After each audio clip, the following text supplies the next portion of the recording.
மீண்டும் உங்கள் ஒவ்வொருவரையும் கர்த்தராகிய இயேசு கிறிஸ்துவினுடைய பரிசுத்த நாமத்தினால நாங்கள் வாழ்த்தி நாங்கள் வரவேற்கிறோம். ஆமேன்.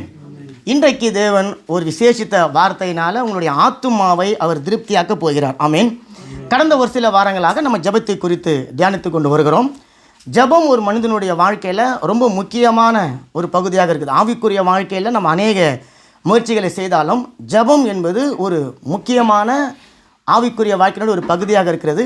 ஒரு மரம் இருக்குதுன்னு சொன்னால் அந்த மரத்துக்கு வேர் எப்படி முக்கியமோ அதே போல் ஒரு மனிதனுடைய வாழ்க்கையில் ஆவிக்குரிய அந்த வாழ்க்கையில் வேராக இருக்கிற ஜெபம் அது ரொம்ப முக்கியமானதாக இருக்கிறது. வேர் பட்டு போனால் மரம் எவ்வளோ பெரிய மரமாக இருந்தாலும் ஒரு குறிப்பிட்ட காலத்தில் அது சாஞ்சு போயிடும், அது வீணாகி போயிடும். அல்லது வேருக்குள்ளார கசப்பு இருக்குது, வேருக்குள்ளார சரியான நல்ல தண்ணீர் வரலன்னு சொன்னாலும் கனிகள் எப்படிப்பட்ட கனிகளாக இருக்கும்? கசப்புள்ள கனிகளாக, அது பிரயோஜனமற்ற ஒரு கனிகளாக இருக்கும். அப்போ ஜெபம் ஒரு மனுஷனுடைய வாழ்க்கையில் ரொம்ப ரொம்ப முக்கியமானது. நம்ம 3 வேளை சாப்பிட்றோமோ சாப்பிட்லையோ, சாப்பிடாம கூட நம்மளால் உயிர் வாழ முடியும். ஆனால் ஜெபிக்காமல் நம்மளால் ஆவிக்குரிய ஜீவிதத்தில் வாழ முடியாது. அப்போ அந்த ஜெபத்தை குறித்து நம்ம பல வாரங்களாக பார்த்து கொண்டு வந்திருக்கிறோம்.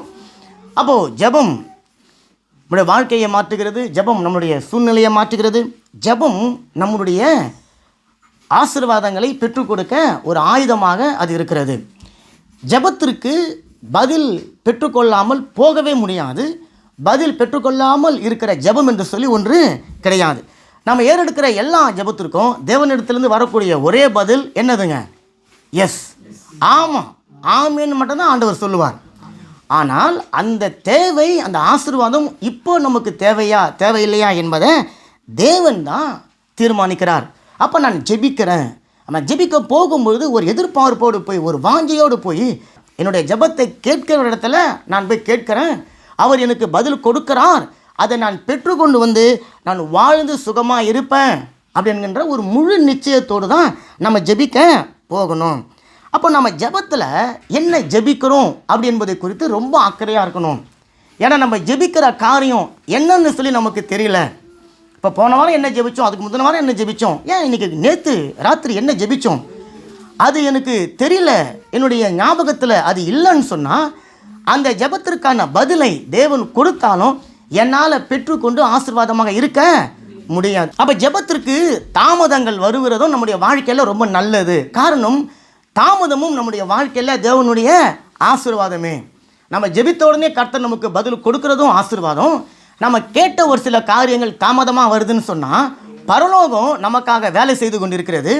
அந்த வேலை செய்து கொண்டிருக்கிற சூழ்நிலையில் தேவன் நம்மை அந்த ஆசீர்வாதத்துக்கு தகுதியுள்ளவர்களாக மாற்றி அந்த ஆசீர்வாதத்தை அவர் நமக்கு கொடுக்கிறார். அப்போது தாமதம் ஏற்படுகிறதுன்னு சொல்லும்பொழுது ஜெபத்தை விட்டு விடாமல் நீங்கள் ஜெபத்தில் நான் இவைகளை பெற்றுக்கொண்டேன் என்று சொல்லி விசுவாசித்து அறிக்கை செய்கிறது போல பெற்றுக்கொள்ளுகிற அந்த நிமிடம் வரைக்கும் பெற்றுக்கொண்டேன் என்று சொல்லி நீங்கள் விசுவாசித்து அறிக்கை செய்து கொண்டே இருக்கணும். ஆனால் தாமதம் அநேகருடைய வாழ்க்கையில் ஜெபத்தை தடை செய்து விடுகிறது, அல்லது தேவனோடு கூட இருக்கிற அந்த உறவை அது தடுத்து விடுகிறது. அதனால் அநேகர் ஜெபிக்க முடியாமல் போய்விடுகிறார்கள். மாத்திரமல்ல, நான் ஜெபிக்க போகும்போது என்னுடைய சிந்தனையை நான் மாற்றிக்கொண்டு போகணும். அது ரொம்ப முக்கியம். சிந்தனைகளை சீர் செய்து சிந்தனைகளை பரலோக ராஜ்யத்துக்குள்ளார நுழையக்கூடிய அந்த லா, அந்த சட்டத்தோடு நான் பூமிக்குரிய ராஜ்யத்திலேருந்து பரலோக ராஜ்யத்துக்குள்ளே போகணும். அப்போ என்னுடைய சிந்தனையை நான் மாற்றிக்கொள்ளணும். என்னுடைய சிந்தனையில் இருக்கிற எல்லா காரியங்களும் எடுத்து போட்டுட்டு நான் வெறுமையாய் தேவனுடைய சமூகத்துக்கு போகணும். போகும்போது எனக்குள்ள விசுவாசம் மாத்திரமே இருக்கணும். காரணம், பரலோக ராஜ்யத்தில் விசுவாச சட்டம் அது செயல்படுகிறது.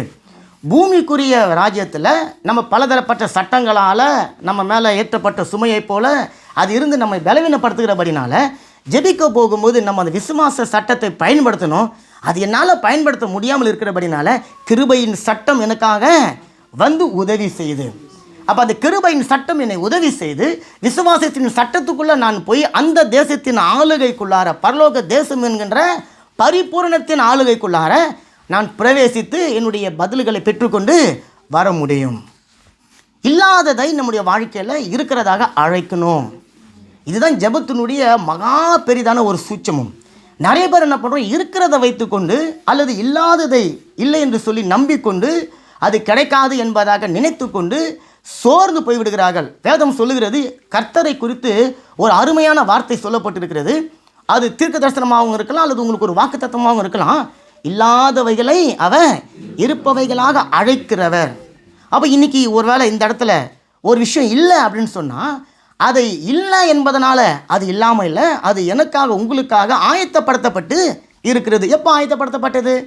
நாம் பிறப்பதற்கு முன்னதாகவே, உலக தோற்றத்துக்கு முன்னதாகவே இங்கே இருக்கிற ஒவ்வொருவருக்காகவும் என்ன தேவை என்பதை தேவன் ஆயத்தப்படுத்தி, அந்த ஆயத்தப்படுத்தப்பட்டது நமக்கு கிடைக்காமல் இருக்கக்கூடிய தடையாகிய பாவத்தை கல்வாரி சிலுவையில் சுமந்து, இப்போ உங்களுக்கும் எனக்கும் அந்த ஆசீர்வாதத்தை நேராக கண்ணால் பார்க்கக்கூடிய கிருபையை தேவனுக்கு கொடுத்துட்டார். இப்போ ஆசீர்வாதத்தையும் காட்டிட்டார். ஆனால் ஆசீர்வாதம் உங்களுடைய சாதாரண கண்களால் பார்க்க முடியாது. அந்த ஆசீர்வாதத்தை நீங்கள் விசுவாச கண்களால் மட்டும்தான் பார்க்க முடியும். விசுவாச கண்களால் மாத்திரம்தான் அதை நீங்கள் அழைக்க முடியும். அப்போ அதை தான் போன வாரம் பார்த்துருந்தோம். ஆபிரகாமுடைய வாழ்க்கையில் தேவனுக்கு கொடுத்த அந்த மகா பெரிதான வாக்குத்தத்தத்தினுடைய மேன்மை அவருக்கு தெரிஞ்சதோ தெரியலையோ, ஆனால் அந்த சூழ்நிலையால் அந்த வாக்குத்தத்தத்தை அறிக்கை செய்து பெற்றுக்கொள்ள முடியாமல் போனது. அப்போ தேவன் வந்து சந்திக்கிறார். 17ஆம் அதிகாரம் 1 வசனத்தை சொல்கிறார், நீ நடந்து கொண்டு உத்தமனாயிரு, எனக்கு முன்பாக நீ நடந்து உத்தமனாயிரு என்று சொன்னால் நான் உனக்கு ஒரு வாக்குத்தத்தம் கொடுத்தேன். அந்த வாக்குத்தத்தத்துக்கு நீ உண்மை உள்ளவனாக இரு. நான் உண்மை உள்ளவராக இருக்கிறேன். நான் உண்மை உள்ளவராக இருக்கிறேன். உனக்கு கொடுக்க நான் விரும்புகிறேன்.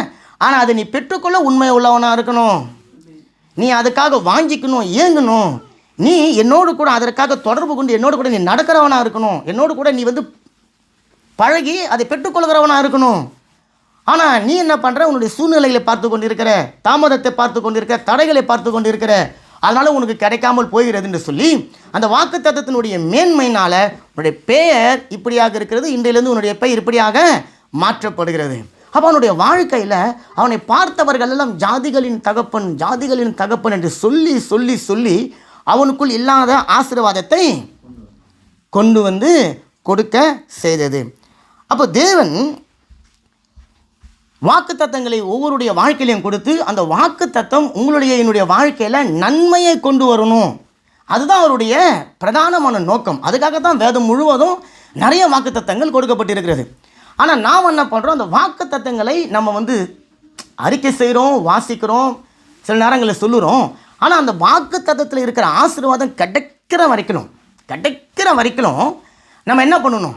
வாக்குத்தத்தத்தை பிடித்து கொண்டு ஜெபிக்கணும்.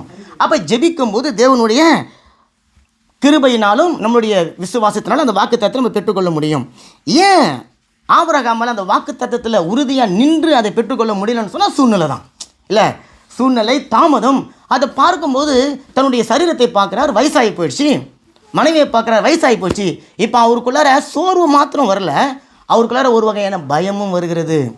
என்ன பயம்? யாராலமாய் தாராளமான சொத்துக்களுக்கு அதிபதியாக இருக்கிறேன்னா எனக்கு அப்புறம் யார் வாரிசு? கேள்விக்குறி. இல்லை, அவங்க வீட்டு வேலைக்காரனாக இருக்கிறான். யாருங்க? எலியாசர் இருக்கிறாங்க. அப்போ பயம் வந்துருச்சு. ஓ, என்னுடைய சொத்துக்களுக்கெல்லாம் எலியாசரா சொந்தக்காரனாக போயிடுவானோ? ஆண்டவரே, என்ன பண்ணணும்? ஒரு பயம். அவன் பயம் இல்லாமல் இருந்தவனாக இருந்திருப்பான்னு சொன்னால் வாக்குத்தத்தை நம்பி பிடித்து கொண்டு அதை அவன் பெற்றுக்கொள்கிறவனாக இருப்பான். எலியாசரை குறித்து யோசிக்க வேண்டிய வேலையை அவனுக்கு இல்லை. இப்போ அந்த வாக்குத்தத்தம் அவனுக்கு பெற்றுக்கொள்ள முடியாமல் போனதுக்கான காரணம் பயம். அப்போ இன்றைக்கு அநேகருடைய வாழ்க்கையில் ஜெபம் பயமாய் மாறிக்கொண்டிருக்கிறது. எத்தனை பேருக்கு நான் சொல்கிறது புரியுதுங்க? நிறைய பேர் பயந்து போய் ஜெபிக்கிறோம், அல்லது ஜெபத்தில் பயந்து கொண்டு இருக்கிறோம். ஆமென். அப்போ இன்றைக்கு செய்தியினுடைய தலைப்பு என்ன தெரியுங்களா? பயம் இல்லாமல் ஜெபிப்பது எப்படி? இது ஒரு புதுசாக இருக்குதா? நான் எங்கே ஜெபத்தில் பயப்படுறேன்? உங்களுக்கு ஒரு கேள்வி இருக்குதா? ஆமாம், நான் எங்கே பயப்படுறேன்? நான் தைரியமாக ஜெபிக்கிறேன்னு அப்படின்னு நினைக்கிறோம்ல. ஆனால் உங்களுடைய, நான் சொன்ன மாதிரி உங்களுடைய வாயும் வல்லமையாக, அதிகாரமாக, ஆக்ரோஷமாக ஜெபிக்குது. ஆனால் இருதயத்தில் பயம் ஒட்டி கொண்டு இருக்குது. ஆமாம், பயம் ஒட்டின்னு இருக்குது. அப்போ அநேகருடைய வாழ்க்கையில் எனக்கு கிடைக்காம போயிட்டா, நான் இந்த காரியத்தை எதிர்பார்க்குறேன், இது மட்டும் எனக்கு வராமல் போயிடுச்சுன்னா, இது நடக்காமல் போயிடுச்சுன்னா, நான் போகிறேன், இதை நான் முயற்சி பண்ணுறேன், இது தோல்வி ஆயிடுச்சுன்னா, அப்படி என்கின்ற அவிவிசுவாசம் என்கின்ற ஒரு காரியம் பயத்தினுடைய ஃப்ரெண்டு. அவிவிசுவாசம் எங்கெல்லாம் இருக்குதோ அங்கெல்லாம் பயம் வந்துடுது. அப்போ அநேகருடைய வாழ்க்கையில் இன்றைக்கும் தேவன் கொடுத்த வாக்கு தத்தத்தை பெற்றுக்கொள்ள முடியாமல் இருக்கிறதற்கான காரணம் அந்த வாக்கு தத்தத்தின் மேலே ஒரு அவநம்பிக்கை. அவநம்பிக்கையினுடைய ஃப்ரெண்டு தான் பயம் சொன்னேன். எங்கெல்லாம் உங்களுக்கு அவநம்பிக்கை வருதோ, அவிவிசுவாசம் வருதோ, அங்கெல்லாம் கூடவே பயம் வந்துடும். ஒன்று, ஏற்கனவே அவங்க ஒரு காரியத்துக்காக ஜெபித்து தோற்று போயிருப்பாங்க, அல்லது ஏற்கனவே ஒரு காரியத்தை ஜெபித்து அது கிடைக்காம போயிருக்கும். இப்போ அவங்களுடைய இருதயம் எப்படின்னு சொன்னால், ஜெபிக்க போகும்போது, ஐயோ போன தடவை நான் ஜெபிச்சேனே, அந்த ஜெபத்துக்கு பதில் கிடைக்கல, இப்போவும் கிடைக்காம போயிடுச்சுன்னா, நான் இவ்வளோ நாளாக இந்த ஒரு குறிப்பிட்ட காரியத்துக்காக ஜெபிக்கிறேன்னு எந்த விதமான மாற்றமும் இல்லையே, அப்போ இது தேவனுக்கு எனக்கு கொடுக்கணுன்ற எண்ணம் இல்லையா, அப்போ தேவன் என்னை கைவிட்டுட்டாரா, தேவன் என்னை மறந்துட்டாரா, நான் ஜெபிச்சு இது வரைக்கும் கிடைக்கலையே, அப்போ ஜெபம் வீணா, அல்லது எனக்கு ஜெபிக்க தெரியலையா, நான் தப்பாக ஜெபிச்சிட்டேனா என்றெல்லாம் போயிட்டு மனசை போட்டு குழப்பி பய உணர்வோடு கூட ஜெபிக்க போகிறதை பார்க்க முடிகிறது. அப்போ சோர்வு தான் பயத்தை கொண்டு வருகிறது, அவிவிசுவாசம் தான் பயத்தை கொண்டு வருகிறது, அவநம்பிக்கை தான் ஒரு மனுஷனுடைய வாழ்க்கையில் பயத்தை கொண்டு வருகிறது. ஆனால் நல்லா தெரிஞ்சுக்கணும், பயம் தேவனால் கொடுக்கப்படக்கூடிய காரியமே கிடையாது. பயம் என்பது தேவனுடைய அகராதியிலே கிடையாது. அதுக்கு பதிலாக ஒரு பயம் இருக்குது, அது கர்த்தருக்கு பயப்படுகிற பயம். அந்த பயம் சுத்தமான பயம். ஆமீன். கர்த்தருக்கு தவிர வேறு எந்த ஒரு காரியத்துக்கு ஒரு மனுஷன் பயப்படுறான்னு சொன்னால் அந்த பயம் எல்லாம் பிசாசால் கொண்டு வருகிறது. இப்போ ஆராதனைக்கு வரணும், ஒருவேளை ஆராதனைக்கு வர முடியலன்ற ஒரு ஏக்கம், ஒரு தாகம், ஒரு பயம், அது நல்ல பயம், அது ஒரு நல்ல காரியம்.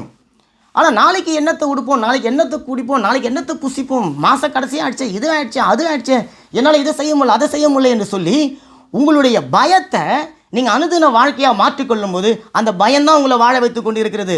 எந்த வாழ வைக்குதுங்க? தீமைக்கு நேரம் உங்களை வாழ வைத்து கொண்டு இருக்கிறது. தேவன் இடத்துலேருந்து ஒரு சிலர் வாக்குத்தத்தங்களை பெற்றுக்கொள்கிறாங்க, ஒரு சிலர் வசனங்களை பெற்றுக்கொள்கிறாங்க. இப்போ ஜெபிக்கும்போது ஆண்டவர் சொல்ற, பயப்படாதே, திகையாத, நான் உன்னோடு கூட இருக்கிறேன், உன் வலது கரத்தை பிரித்து நான் சொல்கிறேன்லாம் வாக்குத்தத்தை பெற்றுக்கொண்டுட்டு ஒரு குறிப்பிட்ட கருத்துக்காக ஜெபிக்கிறாங்க. சூழ்நிலைகள் இவங்க ஜெபிச்சதுக்கு எதிர்மாறாக நடக்குது.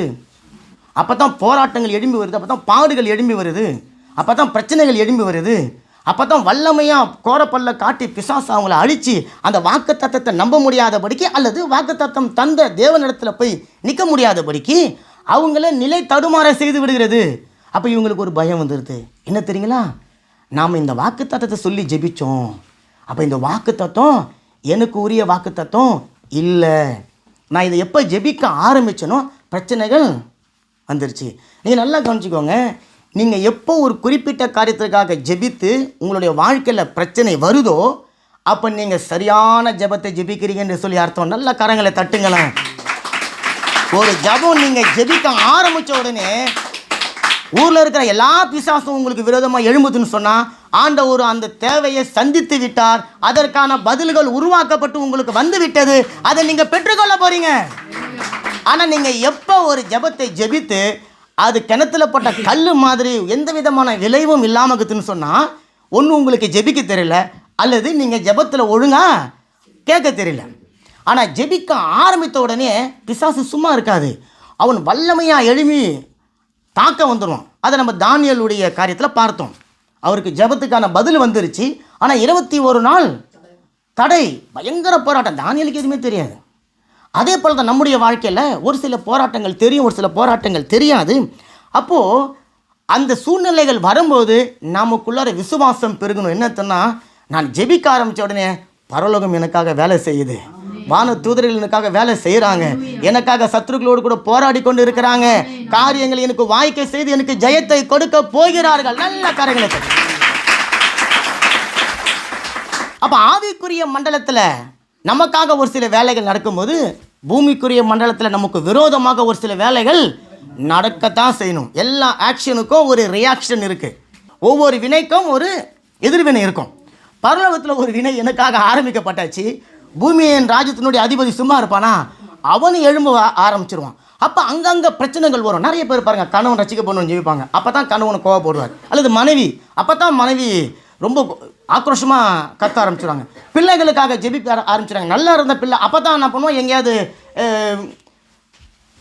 போக ஆரம்பிச்சிடுவோம். பிள்ளைங்க நல்லா படிக்கணும்னு ஜெபிப்போம், அப்போ தான் பிள்ளைங்க ஃபெயில் ஆகும்.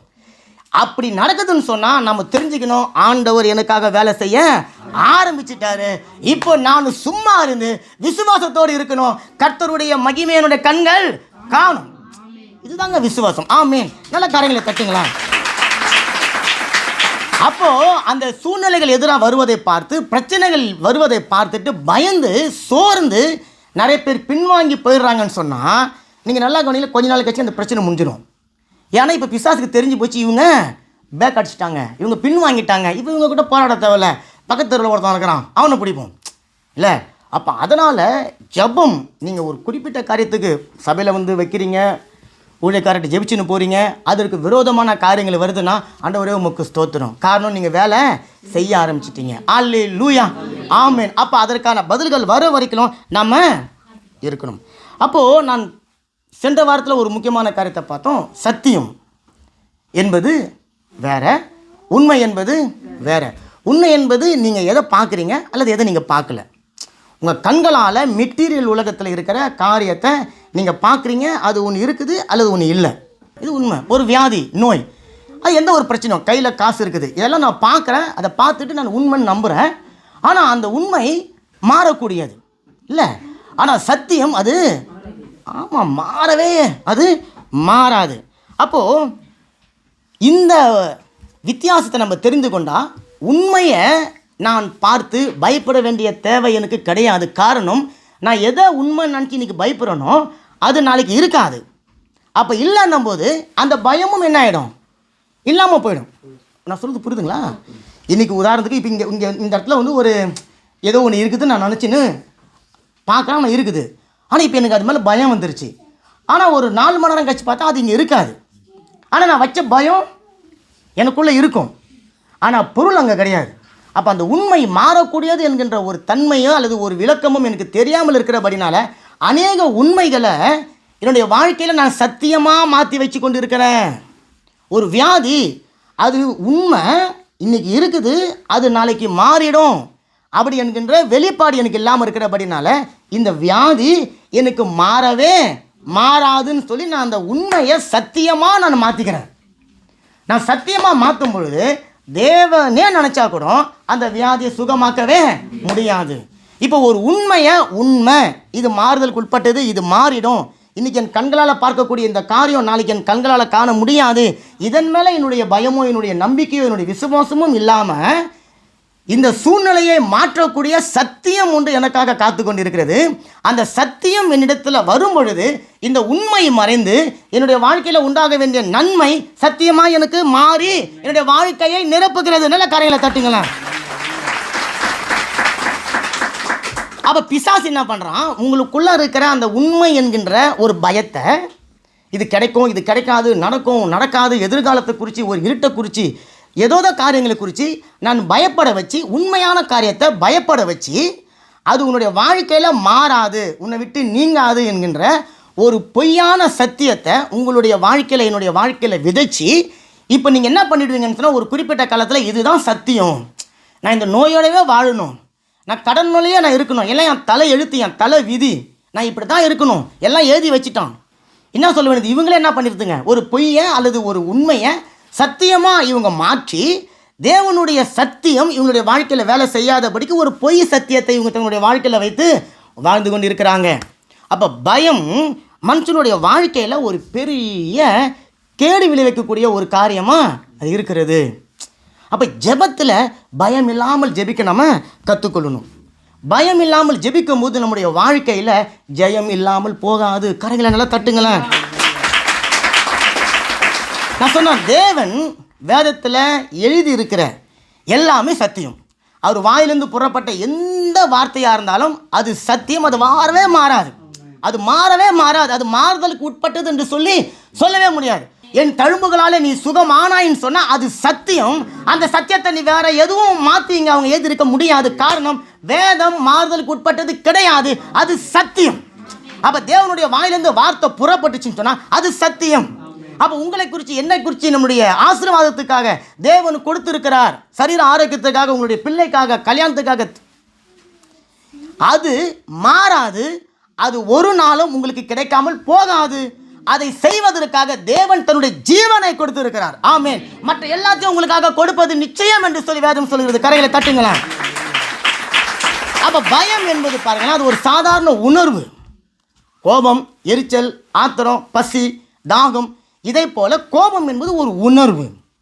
ஆனால் சாதாரணமாக நம்ம நினைக்கிற அந்த பயம் என்கின்ற உணர்வு அநேகருடைய வாழ்க்கையில் ஆசீர்வாதத்தை பறித்து கொள்ளுகிறது. தேவனுடைய நன்மையை பறித்து கொள்கிறது. அவங்கள பயத்தினால் அது அலக்கழிக்கப்பட்டு பண்ணி அந்த உணர்வை சத்தியமாக மாற்றிக்கொண்டு வாழ்ந்து கொண்டு இருக்கிறாங்க. இப்போ என்ன பண்ணுறாங்க, கண்ணால் பார்க்குறத இவங்க தன்னுடைய வாழ்க்கைக்கு சத்தியமாக மாற்றிக்கிறாங்க. எனக்கு வெளியே போனால் அது ஒத்துக்காது, எனக்கு இது ஒத்துக்காது, எனக்கு அப்படி போனால் இங்கே நடக்கும், இது இப்படி நடக்கும், இது நடக்கும், அது நடக்கும்னு சொல்லிட்டு இவங்களாகவே உண்மையை சத்தியமாக மாற்றிக்கொண்டு இருக்கிறபடினால தேவன் உங்களுக்கு ஒன்று கொடுக்க விரும்புகிறார். அதை பெற்றுக்கொள்வதற்கு நீங்கள் நினச்சி கொண்டிருக்கிற பொய்யான ஒரு சத்தியம் மெய்யான சத்தியத்திற்கு தடையாக இருக்கிறது. இப்போ அந்த பொய்யான சத்தியம் தான் ஜெப நேரத்தில் உங்களை ஆளுகை செய்கிறது. அப்போ அந்த பயத்தை நீங்கள் ஜெபித்து ஜெயமுள்ள ஒரு ஜெப வாழ்க்கையை வாழணும்னு சொன்னால் உங்களுக்குள்ளார ஒரு ஸ்திரமான ஆவிக்குரிய ஜெப வாழ்க்கை வேணும். ரெகுலரான ஜெபம் அது இருந்துச்சுன்னு சொன்னால் உங்களுடைய வாழ்க்கையில், என்னுடைய வாழ்க்கையில் பொய் சத்தியங்கள் உங்களையும் என்னையும் மேற்கொள்ளாது. ஆமென், அல்லேலூயா. அப்போது ஜெபத்தை கேட்கிற என்னுடைய தேவன் எனக்குள்ள பயத்தை கொடுக்க மாட்டார். பயத்தை மேற்கொள்ளக்கூடிய பலத்தினால என்னை அவர் நிரப்புவார் என்கின்ற அந்த சத்தியம் உங்கள் கண்களுக்கு முன்பாக இருக்கிற உண்மையை பொய்யாக்கி போடும், அந்த உண்மையை நீக்கி போடும். சத்தியம் உங்களுடைய வாழ்க்கையை ஆளுகை செய்யும். எடுத்து வாசிப்போம். 1 யோவான் 4வது அதிகாரம் 18வது வசனம். அன்பிலே பயம் இல்லை, பூரண அன்பு பயத்தை புறம்பே தள்ளும். பயமானது வேதனை உள்ள பயப்படுகிறவன் அன்பில் பூரணப்பட்டவன் அல்ல. இந்த வசனம் சொல்லுது, அன்பிலே பயம் இல்லை, பூரண அன்பு பயத்தை புறம்பே தள்ளும்.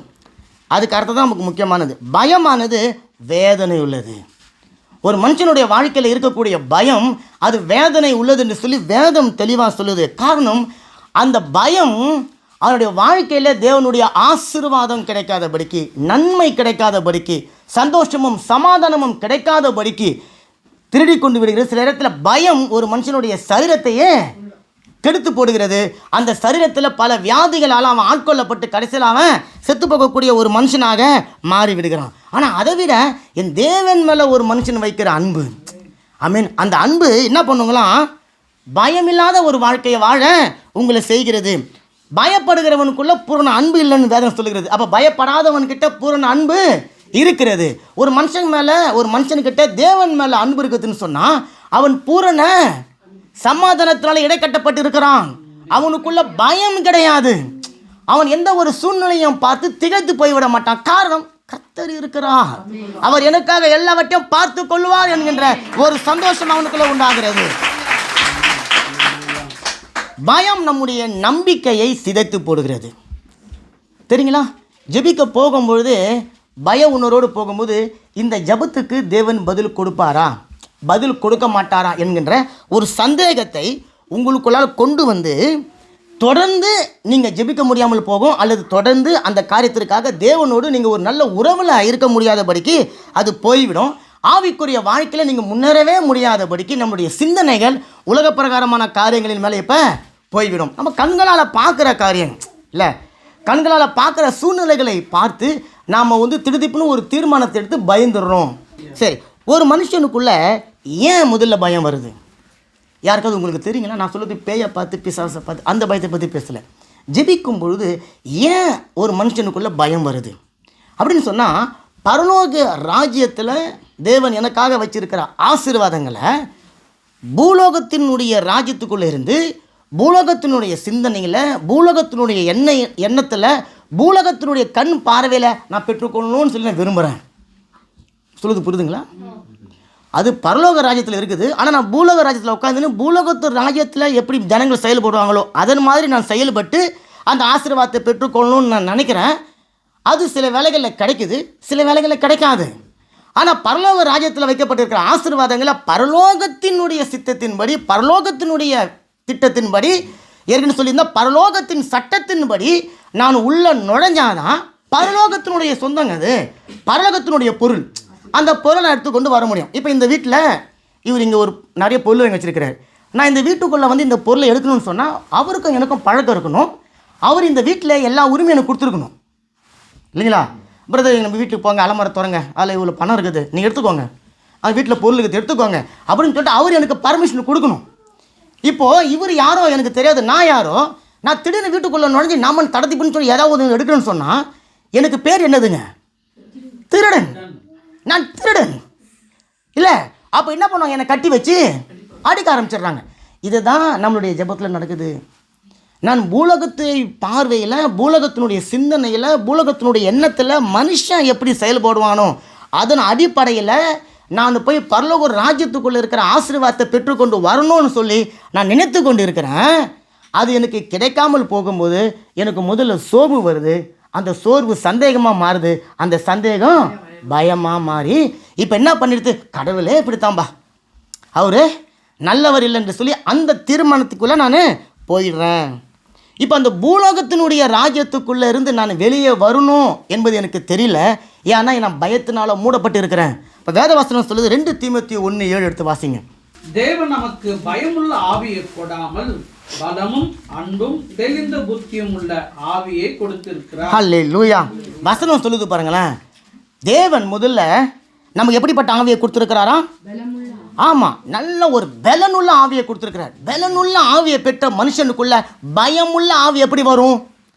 எப்படி வரும்? ஒரு மனுஷன் நல்லா பலமாக இருக்கிறான், அவனுக்குள்ளே எப்படி பயம் வரும்? சந்தேகம், ஏமாற்றம் அல்லது ஏதோ ஒரு காரியம் தான் அவனுக்குள்ளே அந்த பயத்தை கொண்டு வருகிறது. இப்போ தேவன் நமக்கு பலமுள்ள ஆவியை கொடுத்துருக்கிறாராம். அது மாத்திரமல்ல, வேற என்ன கொடுத்துருக்காரு? தெளிந்த புத்தி, அன்பு.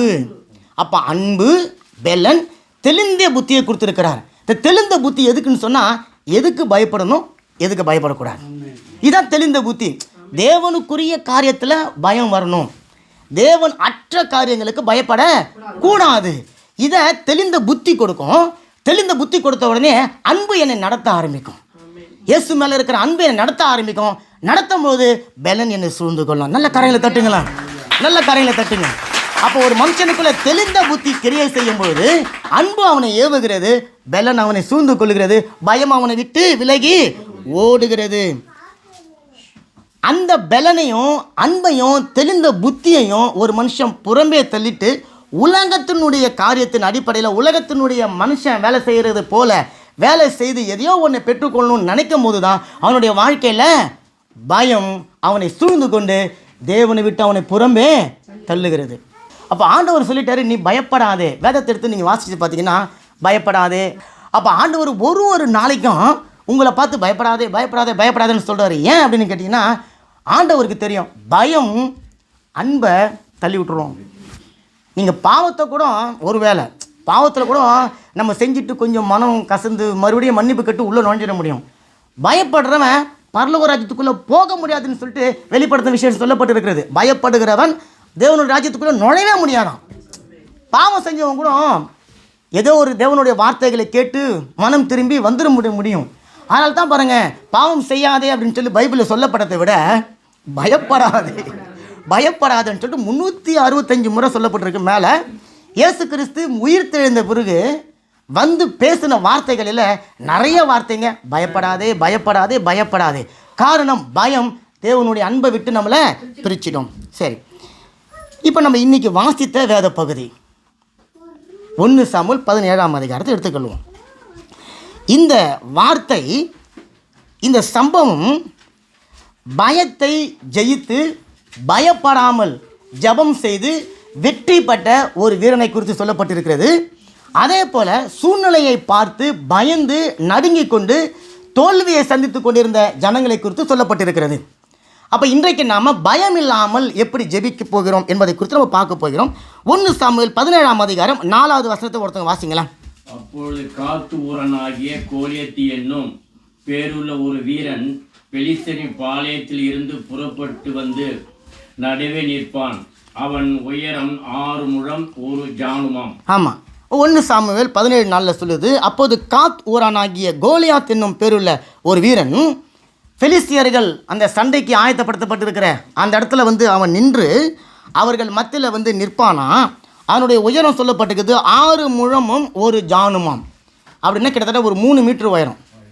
3 மீட்டர் உயரம் உள்ள ஒரு மனுஷன், அவ்வளோ பெரிய ஆள். அவர் வந்து நின்று இஸ்ரவேல் ஜனங்களை பார்த்து அவர் வந்து பேச ஆரம்பிக்கிறார். ஓகே, நீங்கள் தொடர்ந்து அவனை குறித்து வாசிக்கும்போது அவருடைய கத்தி அது எவ்வளோ வெயிட்டு, அவர் தூக்கி கொண்டு வர அந்த இன்னொரு ஆயுதம் கேடகம் அது என்னது, படசுலாம் அந்த நிறைய டீட்டெயில்ஸ்லாம் இருக்கும். இதெல்லாம் வேதம் அவ்வளோ தெளிவாக எழுதியிருக்குது. ஏன்னு சொன்னீங்கன்னா, இதை பார்த்துட்டு தான் ஏராளமாக இருக்கிற இஸ்ரவேல் ஜனங்கள் பயந்து கொண்டு நடுங்கி கொண்டு இருந்தாங்க. ஆமேன். அப்போ பாருங்களேன், அந்த வீரனை பார்த்த மாத்திரத்தில் இஸ்ரவேல் ஜனங்களுக்குள்ளார ஒரு பெரிய பயம் வருகிறது. அந்த பயம் அந்த மனுஷனை எதிர்த்து நின்று போராடி ஜெயம் எடுக்க முடியாது என்கின்ற ஒரு சிந்தனையை கொண்டு வந்து விடுகிறது. அந்த சிந்தனை வந்த மாத்திரத்திலே அவங்களுக்குள்ள ஒரு தோல்வி மனப்பான்மை வந்துடுது.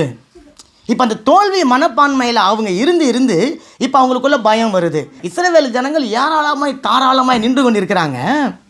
இவர் ஒரே ஒரு ஆள் பாளையத்துலேருந்து புறப்பட்டு வந்து நின்று, அவர் என்னக்கா 3 மீட்டராக கூட இருக்கட்டுமா, நின்று அவர் அவங்கள மிரட்டுறாரு, அவங்கள பயமுறுத்துறாரு.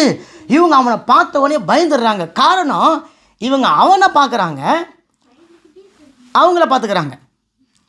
அவங்கெல்லாம் அவனை விட ரொம்ப சின்னமாக இருப்பாங்க, அவன் ரொம்ப உயரமாக இருக்கிறான். அப்போ அவனை பார்க்குறாங்க, உண்மையை பார்க்குறாங்க, உண்மை இருக்கிறான்.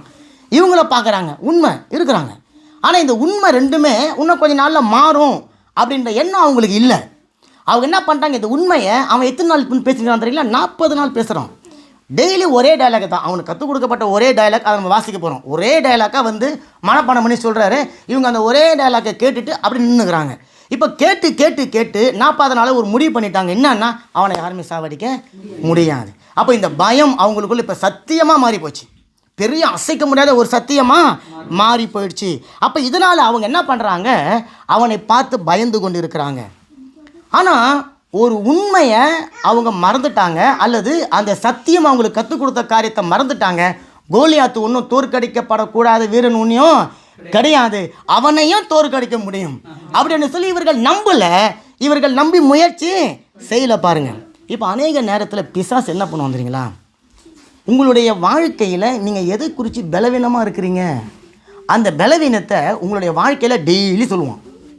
டெய்லி சொல்லி சொல்லி சொல்லி சொல்லி ஒரு காலகட்டத்தில் உங்களால் முடியாதபடிக்கு செஞ்சிடுவான். சில வாலிய பிள்ளைகளை பாருங்களேன், ஒரு குறிப்பிட்ட ஒரு காரியத்தை பார்த்தா பயப்படும். சிலர் பூச்சை பார்த்தா பயப்படுவாங்க, சிலர் இருட்டை பார்த்தா பயப்படுவாங்க, சிலர் வந்து நைட்டில் திடீர்னு யாரா டக்குன்னு கதவு தட்டால் போதும் பண்ணுவாங்க. நைட்டில் ஒரு 9 மணிக்கு மேலே காலிங் பெல் அடிச்சுட்டு ஒன்று பயம் வந்துடும். இப்போது காலிங் பெல் அடித்து நீ கதவை திறந்தாதானே உனக்கு பிரச்சனை. காலிங் பெல் அடிக்கிறத நீ பயப்படாத, ஓகே, இந்த நேரத்தில் நமக்கு தெரிஞ்சு யாரும் வரமாட்டேன், ஓகே. அல்லது ஏதோ ஒரு பூச்சி, அந்த பூச்சி காலால் மிஸ்டேக் போட்டு போயிடலாம். இப்போ டெய்லி அந்த பூச்சி அவங்க முன்னாடி வந்து நின்று அவங்கள பயங்காட்டி இப்போ அந்த பூச்சி என்ன ஆகிடுதுன்னு அவங்க வாழ்க்கையில் பெரிய பூதம் மாதிரி வந்து மாறிடுச்சு. பெரிய பூதம் மாதிரி வந்து தலைமையில் நின்றுங்கன்னு இப்போ அவங்க அந்த பூச்சி தூக்கி டெய்லி போயினுங்கிறாங்க. இன்னும் அந்த பூச்சி ஒன்றும் செய்ய முடியாது, என்னால் ஒன்றுமே செய்ய முடியாது. ஆமாம், இப்போ நம்ம என்ன சொல்லுவோம், அந்த பூச்சி அங்கே வச்சுட்டு இங்கே நின்றுப்பார். இப்போ யார் பெருசாக இருக்கிறா? காலை வச்சு இயேசு நாமத்தில் நசுக்கு, முடிஞ்சு போச்சு இல்லை? அப்போ பயம் உங்களுடைய இருதயத்தில் உங்களை வந்து பலவீனப்படுத்தும்படிக்கு பிசாசு செய்வதற்கான தந்திரம், அது மேலே உங்களுக்கு ஒரு பலவீனம் இருக்குது. இப்போ கோலியாத்தை பார்த்து அவங்க பயந்ததை விட கோலியாத்து பேசின வார்த்தை தான் அவங்களுக்கு பயம். வார்த்தையில் தாங்க ஜீவன் இருக்குது. அது நல்ல ஜீவனா கெட்ட ஜீவனா அது அப்புறம். அவன் பேசின வார்த்தையில் ஒட்டுமொத்த இஸ்ரவேல் ஜனங்களும் பயந்து நடுங்கி கொண்டு இருக்கிறாங்க. இப்போ நமக்கும் அப்படி தான் பிசாசு சில வேலைகளில் வந்து நம்மளுடைய பலவீனங்களை காட்டி, ஒரு குறைவுகளை காட்டி, சிலர் பாருங்கள், ஒரு சில சின்ன பாவம் தப்பு பண்ணுவோம், அதை பெரிய குற்றமாக நினச்சி என்னால் இதை விடவே முடியாதுன்னு சொல்லி அப்படி விடாமலேயே இருந்து ஒரு காலத்தில் அதுக்கு அடிமையாகி போயிடுற ஒரு சூழ்நிலைக்கு வந்து விடுகிறோம். இப்போ நமக்கு என்ன பிரச்சனைன்னு சொன்னால், ஜெபிக்கிறது நமக்கு பிரச்சனை கிடையாது. இங்கே என்ன பிரச்சனைன்னு சொன்னால், பயம் இல்லாமல் ஜெபிக்கிறது தான் பிரச்சனை. நிறைய பேர் மணிக்கணக்காக ஜெபிக்கிறோம், ஆனால் பயம் இல்லாமல் ஜெபிக்கிறோமா? நீங்கள் டெய்லி பயந்து ஜெபிக்கிறீங்கன்னு சொல்லலை, ஆனால் ஒரு சூழ்நிலையின் மத்தியில் நீங்கள் பயந்து ஜெபிக்கும் போது நீங்கள் டெய்லி ஜெபித்த ஜெபங்கள் நார்மல் ஜெபமாக இருக்கும். சூழ்நிலையின் மத்தியில் ஜெபிக்கிற ஜெபம் வந்து உங்களுக்கு பிரதானமாக தேவையான ஜெபமாக இருக்கும். அந்த ஜெபத்தில் தான் பிசாசு ஒரு பயத்தை கொண்டு வந்து வச்சிடுறான். இப்போ இந்த பயத்தை எப்படி மேற்கொள்ளணும் அதை தான் நம்ம இன்றைக்கி பார்க்க போகிறோம். அப்போ 24வது வசனம், அதே அதிகாரம் 17:24. இஸ்ரவேலர் எல்லோரும் அந்த மனுஷனை காணும்போது மிகவும் பயப்பட்டு அவன் முகத்துக்கு விலகி ஓடி போனார்கள். கற்பனை பண்ணி பாருங்க. அப்படித்தான் அந்த இஸ்ரவேல் ஜனங்கள் ஃபுல்லாக பாலை இறங்கி நிற்கிறாங்க. இவன் வந்து நின்று பேசும்போது யாராவது பார்த்துட்டா, இப்போ இவரை பார்த்துலாம் வச்சிங்களேன், உடனே இவர் என்னை பார்க்காத மாதிரி இப்படி முகத்துக்கு மறைஞ்சிக்கிறது. வசனம் அப்படி தான் சொல்லுது. அவருடைய முகத்துக்கு விலகிடுவாங்களாம். ஏன்னா அவன் பார்த்து நீ வா அப்படின்னு கூட்டான் வச்சிங்களேன், மூட்டை பூச்சி நசுக்கு மேலே நசுக்கு போட்டோன்னு சொல்லிட்டு முகத்துக்கு மறைஞ்சிக்கிறது இல்லை. ரெண்டாவது, அவங்க பயப்பட்டாங்கன்ற வார்த்தை மட்டும் போடப்பட்டில்ல, அவங்க எப்படி பயப்பட்டாங்களாம்? மிகவும் பயப்பட்டாங்களாம். அப்போ அவங்களுக்குள்ள பயம் மட்டும் கிடையாது, பயத்தின் ஆவி வந்துருச்சு. பயம் என்பது வேற, பயத்தின் ஆவி என்பது வேற. ஒரு காரியத்துக்கு பயப்படுறோம். இப்போ நான் இங்கே நிற்கிறேன், டம்முன்னு யாராவது சத்தம் கேட்குது, திரும்பி பார்க்குற பயம். இந்த பயம் என்பது வேற. ஆனால் நான் இங்கே பேசினே இருக்கிறேன், இந்த பயம் என் சிந்தனையில் ஓடினே இருக்குது. இது பயத்தின் ஆவி. இந்த பயத்தின் ஆவியினால் அவங்க எல்லாரும் ஈர்க்கப்பட்டு அவங்க எல்லாரும் நின்று அப்படியே தேமே நின்றுக்கிறாங்க பாருங்கள். அப்போ பரிசுத்த ஆவியானவர் அவங்களுக்குள்ளே கிரியை செய்ய முடியாதபடிக்கு இருக்கிறது. ஆமென். இப்போ இந்த சூழ்நிலையில் அவங்க தேவனை பார்க்கல, தேவன் அவருடைய வாழ்க்கையில் இதுக்கு முன்பாடி தந்த வெற்றிகளை அவங்க பார்க்கல. தேவன் இந்த வீரர்களை கொண்டு பல காரியங்களை செய்திருக்கிறாங்க. சவுல் வந்து ஒரு யுத்த வீரனாக இருந்தான்.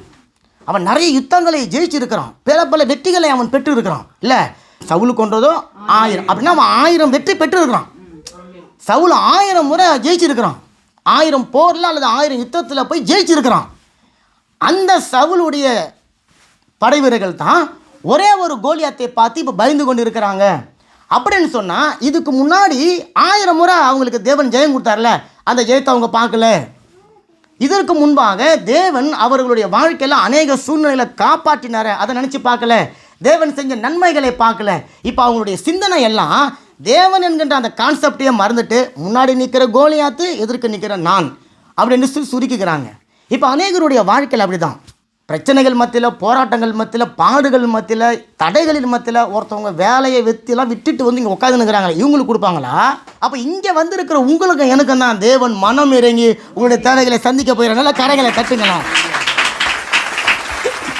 அப்போ அவங்களுடைய மனநிலையில் அவங்க பயந்து கொண்டு இருக்கிறாங்க, நடுங்கி கொண்டு இருக்கிறாங்க. ஆனால் தாவீது சொல்கிறான், நான் பயப்படுகிற நாளில் உண்மை நம்புவேன். பாருங்கள், ஏன்னா நீங்கள் பயப்படுவதற்கு கூட ஒரு சூழ்நிலை வருதுன்னா அந்த சூழ்நிலை நீங்கள் தேவனை தவிர வேறு யாரை நம்பினாலும் பயத்திலேருந்து உங்களை விடுவிக்க முடியாது. அப்போ உங்களை பயம் ஆட்கொள்ளுதா? ஃபாதர் பாடுறாரு, நல்லா பாடுங்க. ஆமாம், பாடுங்க. பயம் வருகிற சூழ்நிலையில் நீங்கள் தேவனை நம்புங்க. அப்போ இந்த இஸ்ரவேலர் என்ன பண்ணாங்க? தேவனுடைய வாக்குத்தத்தத்தை மறந்தாங்க, தேவன் தந்த வெற்றிகளை மறந்தாங்க. ஆனால் இதே மாதிரி தான் ஒரு சூழ்நிலையில் மத்தியில் மோசே இஸ்ரவேல் ஜனங்களை பலப்படுத்தினாங்க. என்ன பண்ணிக்கிறாங்க? உபாகமம் 3ஆம் அதிகாரம் 22வது வசனத்தில். ஏன்னா மோசே தேவனுடைய சத்தத்தை கேட்கிற ஒரு மனுஷனாக இருந்தான். வாசிங்க. அவர்களுக்கு பயப்படாது இருப்பீர்களா? ஆமாம், உங்கள் தேவனாகிய கர்த்தர் தாமே உங்களுக்காக யுத்தம் பண்ணுவார் என்று சொன்னேன். ஆமாம், அவர்களுக்கு பயப்பீடீர்களாக அப்படின்னா பயப்படாதீங்க, உங்கள் தேவனாகிய கர்த்தர் தாமே உங்களுக்காக யுத்தம் செய்ய போகிறார். இதை யாருக்கு முன்னாடி சொன்னதுங்க? மோசே இஸ்ரவேல் ஜனங்கள்கிட்ட சொல்லியிருக்கிறாரு. அது வேதத்தில் எழுதப்பட்டு இருக்கிறது. அதை சவுளுடைய சொல்தா இராணுவ வீரர்கள் வாசித்து இருப்பாங்க. யுத்தம் நம்முடையது கிடையாது, யுத்தம் கர்த்தருடையது. அப்போ இந்த சூழ்நிலையில் கோலியாத்து வந்து நின்றாலும் அந்த கோலியாத்தை ஜெயிக்க என் தேவன் எங்களுக்கு உதவி செய்ய வல்லவராக இருக்கிறார்னு சொல்லி அதை நம்பாமல் இப்போ அவங்க சூழ்நிலையை பார்த்து பயந்து கொண்டு இருக்கிறாங்க. இப்போ இந்த சூழ்நிலையை பிசாசு என்று சொல்லி நம்ம கருதி கொள்ளுகிற கோலியாத் பார்த்துட்டான். ஓ, இவங்க அத்தனை பேருடைய பலவீனமோ இதுதான். இப்போ அந்த இராணுவ வீரரில் ஒரு பிரச்சனையும் கிடையாது. ஒருத்தவன் மட்டும் ஒரு அடி எடுத்து வச்சு வாங்கையா போகலான்னு சொல்லியிருந்தா அத்தனை பேரும் வந்திருப்பாங்க. அவன் எவ்வளோ பேர் வந்தாலும் அவனை சாமச்சிட்டு இருக்கலாம். ஆனால் இவங்க அவன் சொன்ன வார்த்தை அவங்க காதில் ஒன்றுங்குது. நீங்கள் ஒருத்தவன் தோத்துட்டீங்கன்னா நீங்கள்லாம் எனக்கு அடிமை ஆகிடுவீங்க, நீங்கள் தோத்துட்டா அடிமை ஆகிடுவீங்க, நீங்கள் தோத்துட்டா அடிமை ஆகிடுவீங்கன்னு சொல்லினே இருக்கிறான். இவங்களுக்குள்ள பயம், என்னடா எகிப்தில் அடிமையாக இருந்தோம், அங்கே அடிமையாக இருந்தோம், மறுபடியும் இவனுக்கு அடிமையாகணுமான்னு சொல்லிட்டு இவங்க பயந்து கொண்டு இருக்கிறாங்க. அப்போது பயப்படுகிற சூழ்நிலை நான் உன்னை நம்புவேன். அப்போ தாவீதுன்னு பாருங்கள், இந்த சூழ்நிலையில் மோசேவினுடைய அந்த வார்த்தைகளை தன்னுடைய இருதயத்தில் வைத்துக்கொள்கிறான். என்ன நினைக்கிறான்னு சொன்னால், யுத்தம் வந்துருச்சு, இந்த யுத்தம் எனக்கும் மனுஷனுக்கும் அல்ல, இந்த யுத்தம் தேவனுக்கும் பிசாசுக்கும். கரங்களை தட்டுங்களேன். தேவனுக்கும் சத்துருக்கும் இந்த பிரச்சனை. அவர் எனக்காக யுத்தங்களை செய்து ஜெயம் எடுக்க அவர் வல்லமை உள்ளவராக இருக்கிறார். ஜெபிக்கிற மனுஷன் பாருங்களேன், தாவீது ஜெபிக்கிற மனுஷனாக இருக்கிறப்பெல்லாம் அவனுடைய வாழ்க்கையில் தோல்வி கிடையாது. தோல்வி வருவதை போல பிசாசு உங்களுக்கு ஒரு சூழ்நிலையை உருவாக்குவான். ஒரு நன்மை கிடைக்காததை போல செய்வான், ஒரு ஆசீர்வாதம் கிடைக்காததை போல செய்வான், நீங்கள் எதிர்பார்த்துருக்கிற ஒரு நன்மை உங்களுக்கு வராததை போல செய்வான். அவன் வெறும் போல தான், அவன் போலன்னு சொல்லி நம்மளை ஏமாற்றிட்டு ஒரு நாளைக்கு போயிடுவான். ஆனால் நிறைய பேர் அந்த போலன்னு சொல்கிற அந்த ஒரு காரியத்தையே பிடித்து கொண்டு தேவன் நிஜமாகவே செய்யக்கூடிய ஆசீர்வாதங்களை அவங்க இழந்து போயிடுவாங்க. அவங்க இருக்கிறாங்க பாருங்கள். இப்போ வசனம் சொல்லுது, நம்ம மீண்டும் பயப்படுவதற்கு பயத்தின் ஆவியை கொடுக்காம அப்பா பிதாவே என்று சொல்லி கூப்பிட பண்ணுகிற புத்திர சுவிகாரத்தின் பாக்கியத்தை கொடுத்திருக்கிறார். நம்ம பயப்படுவதற்குரிய மகள்களாக நம்ம கிடையாது. பயம் என்பது தேவனுடைய அக்கறாதியிலே கிடையாது.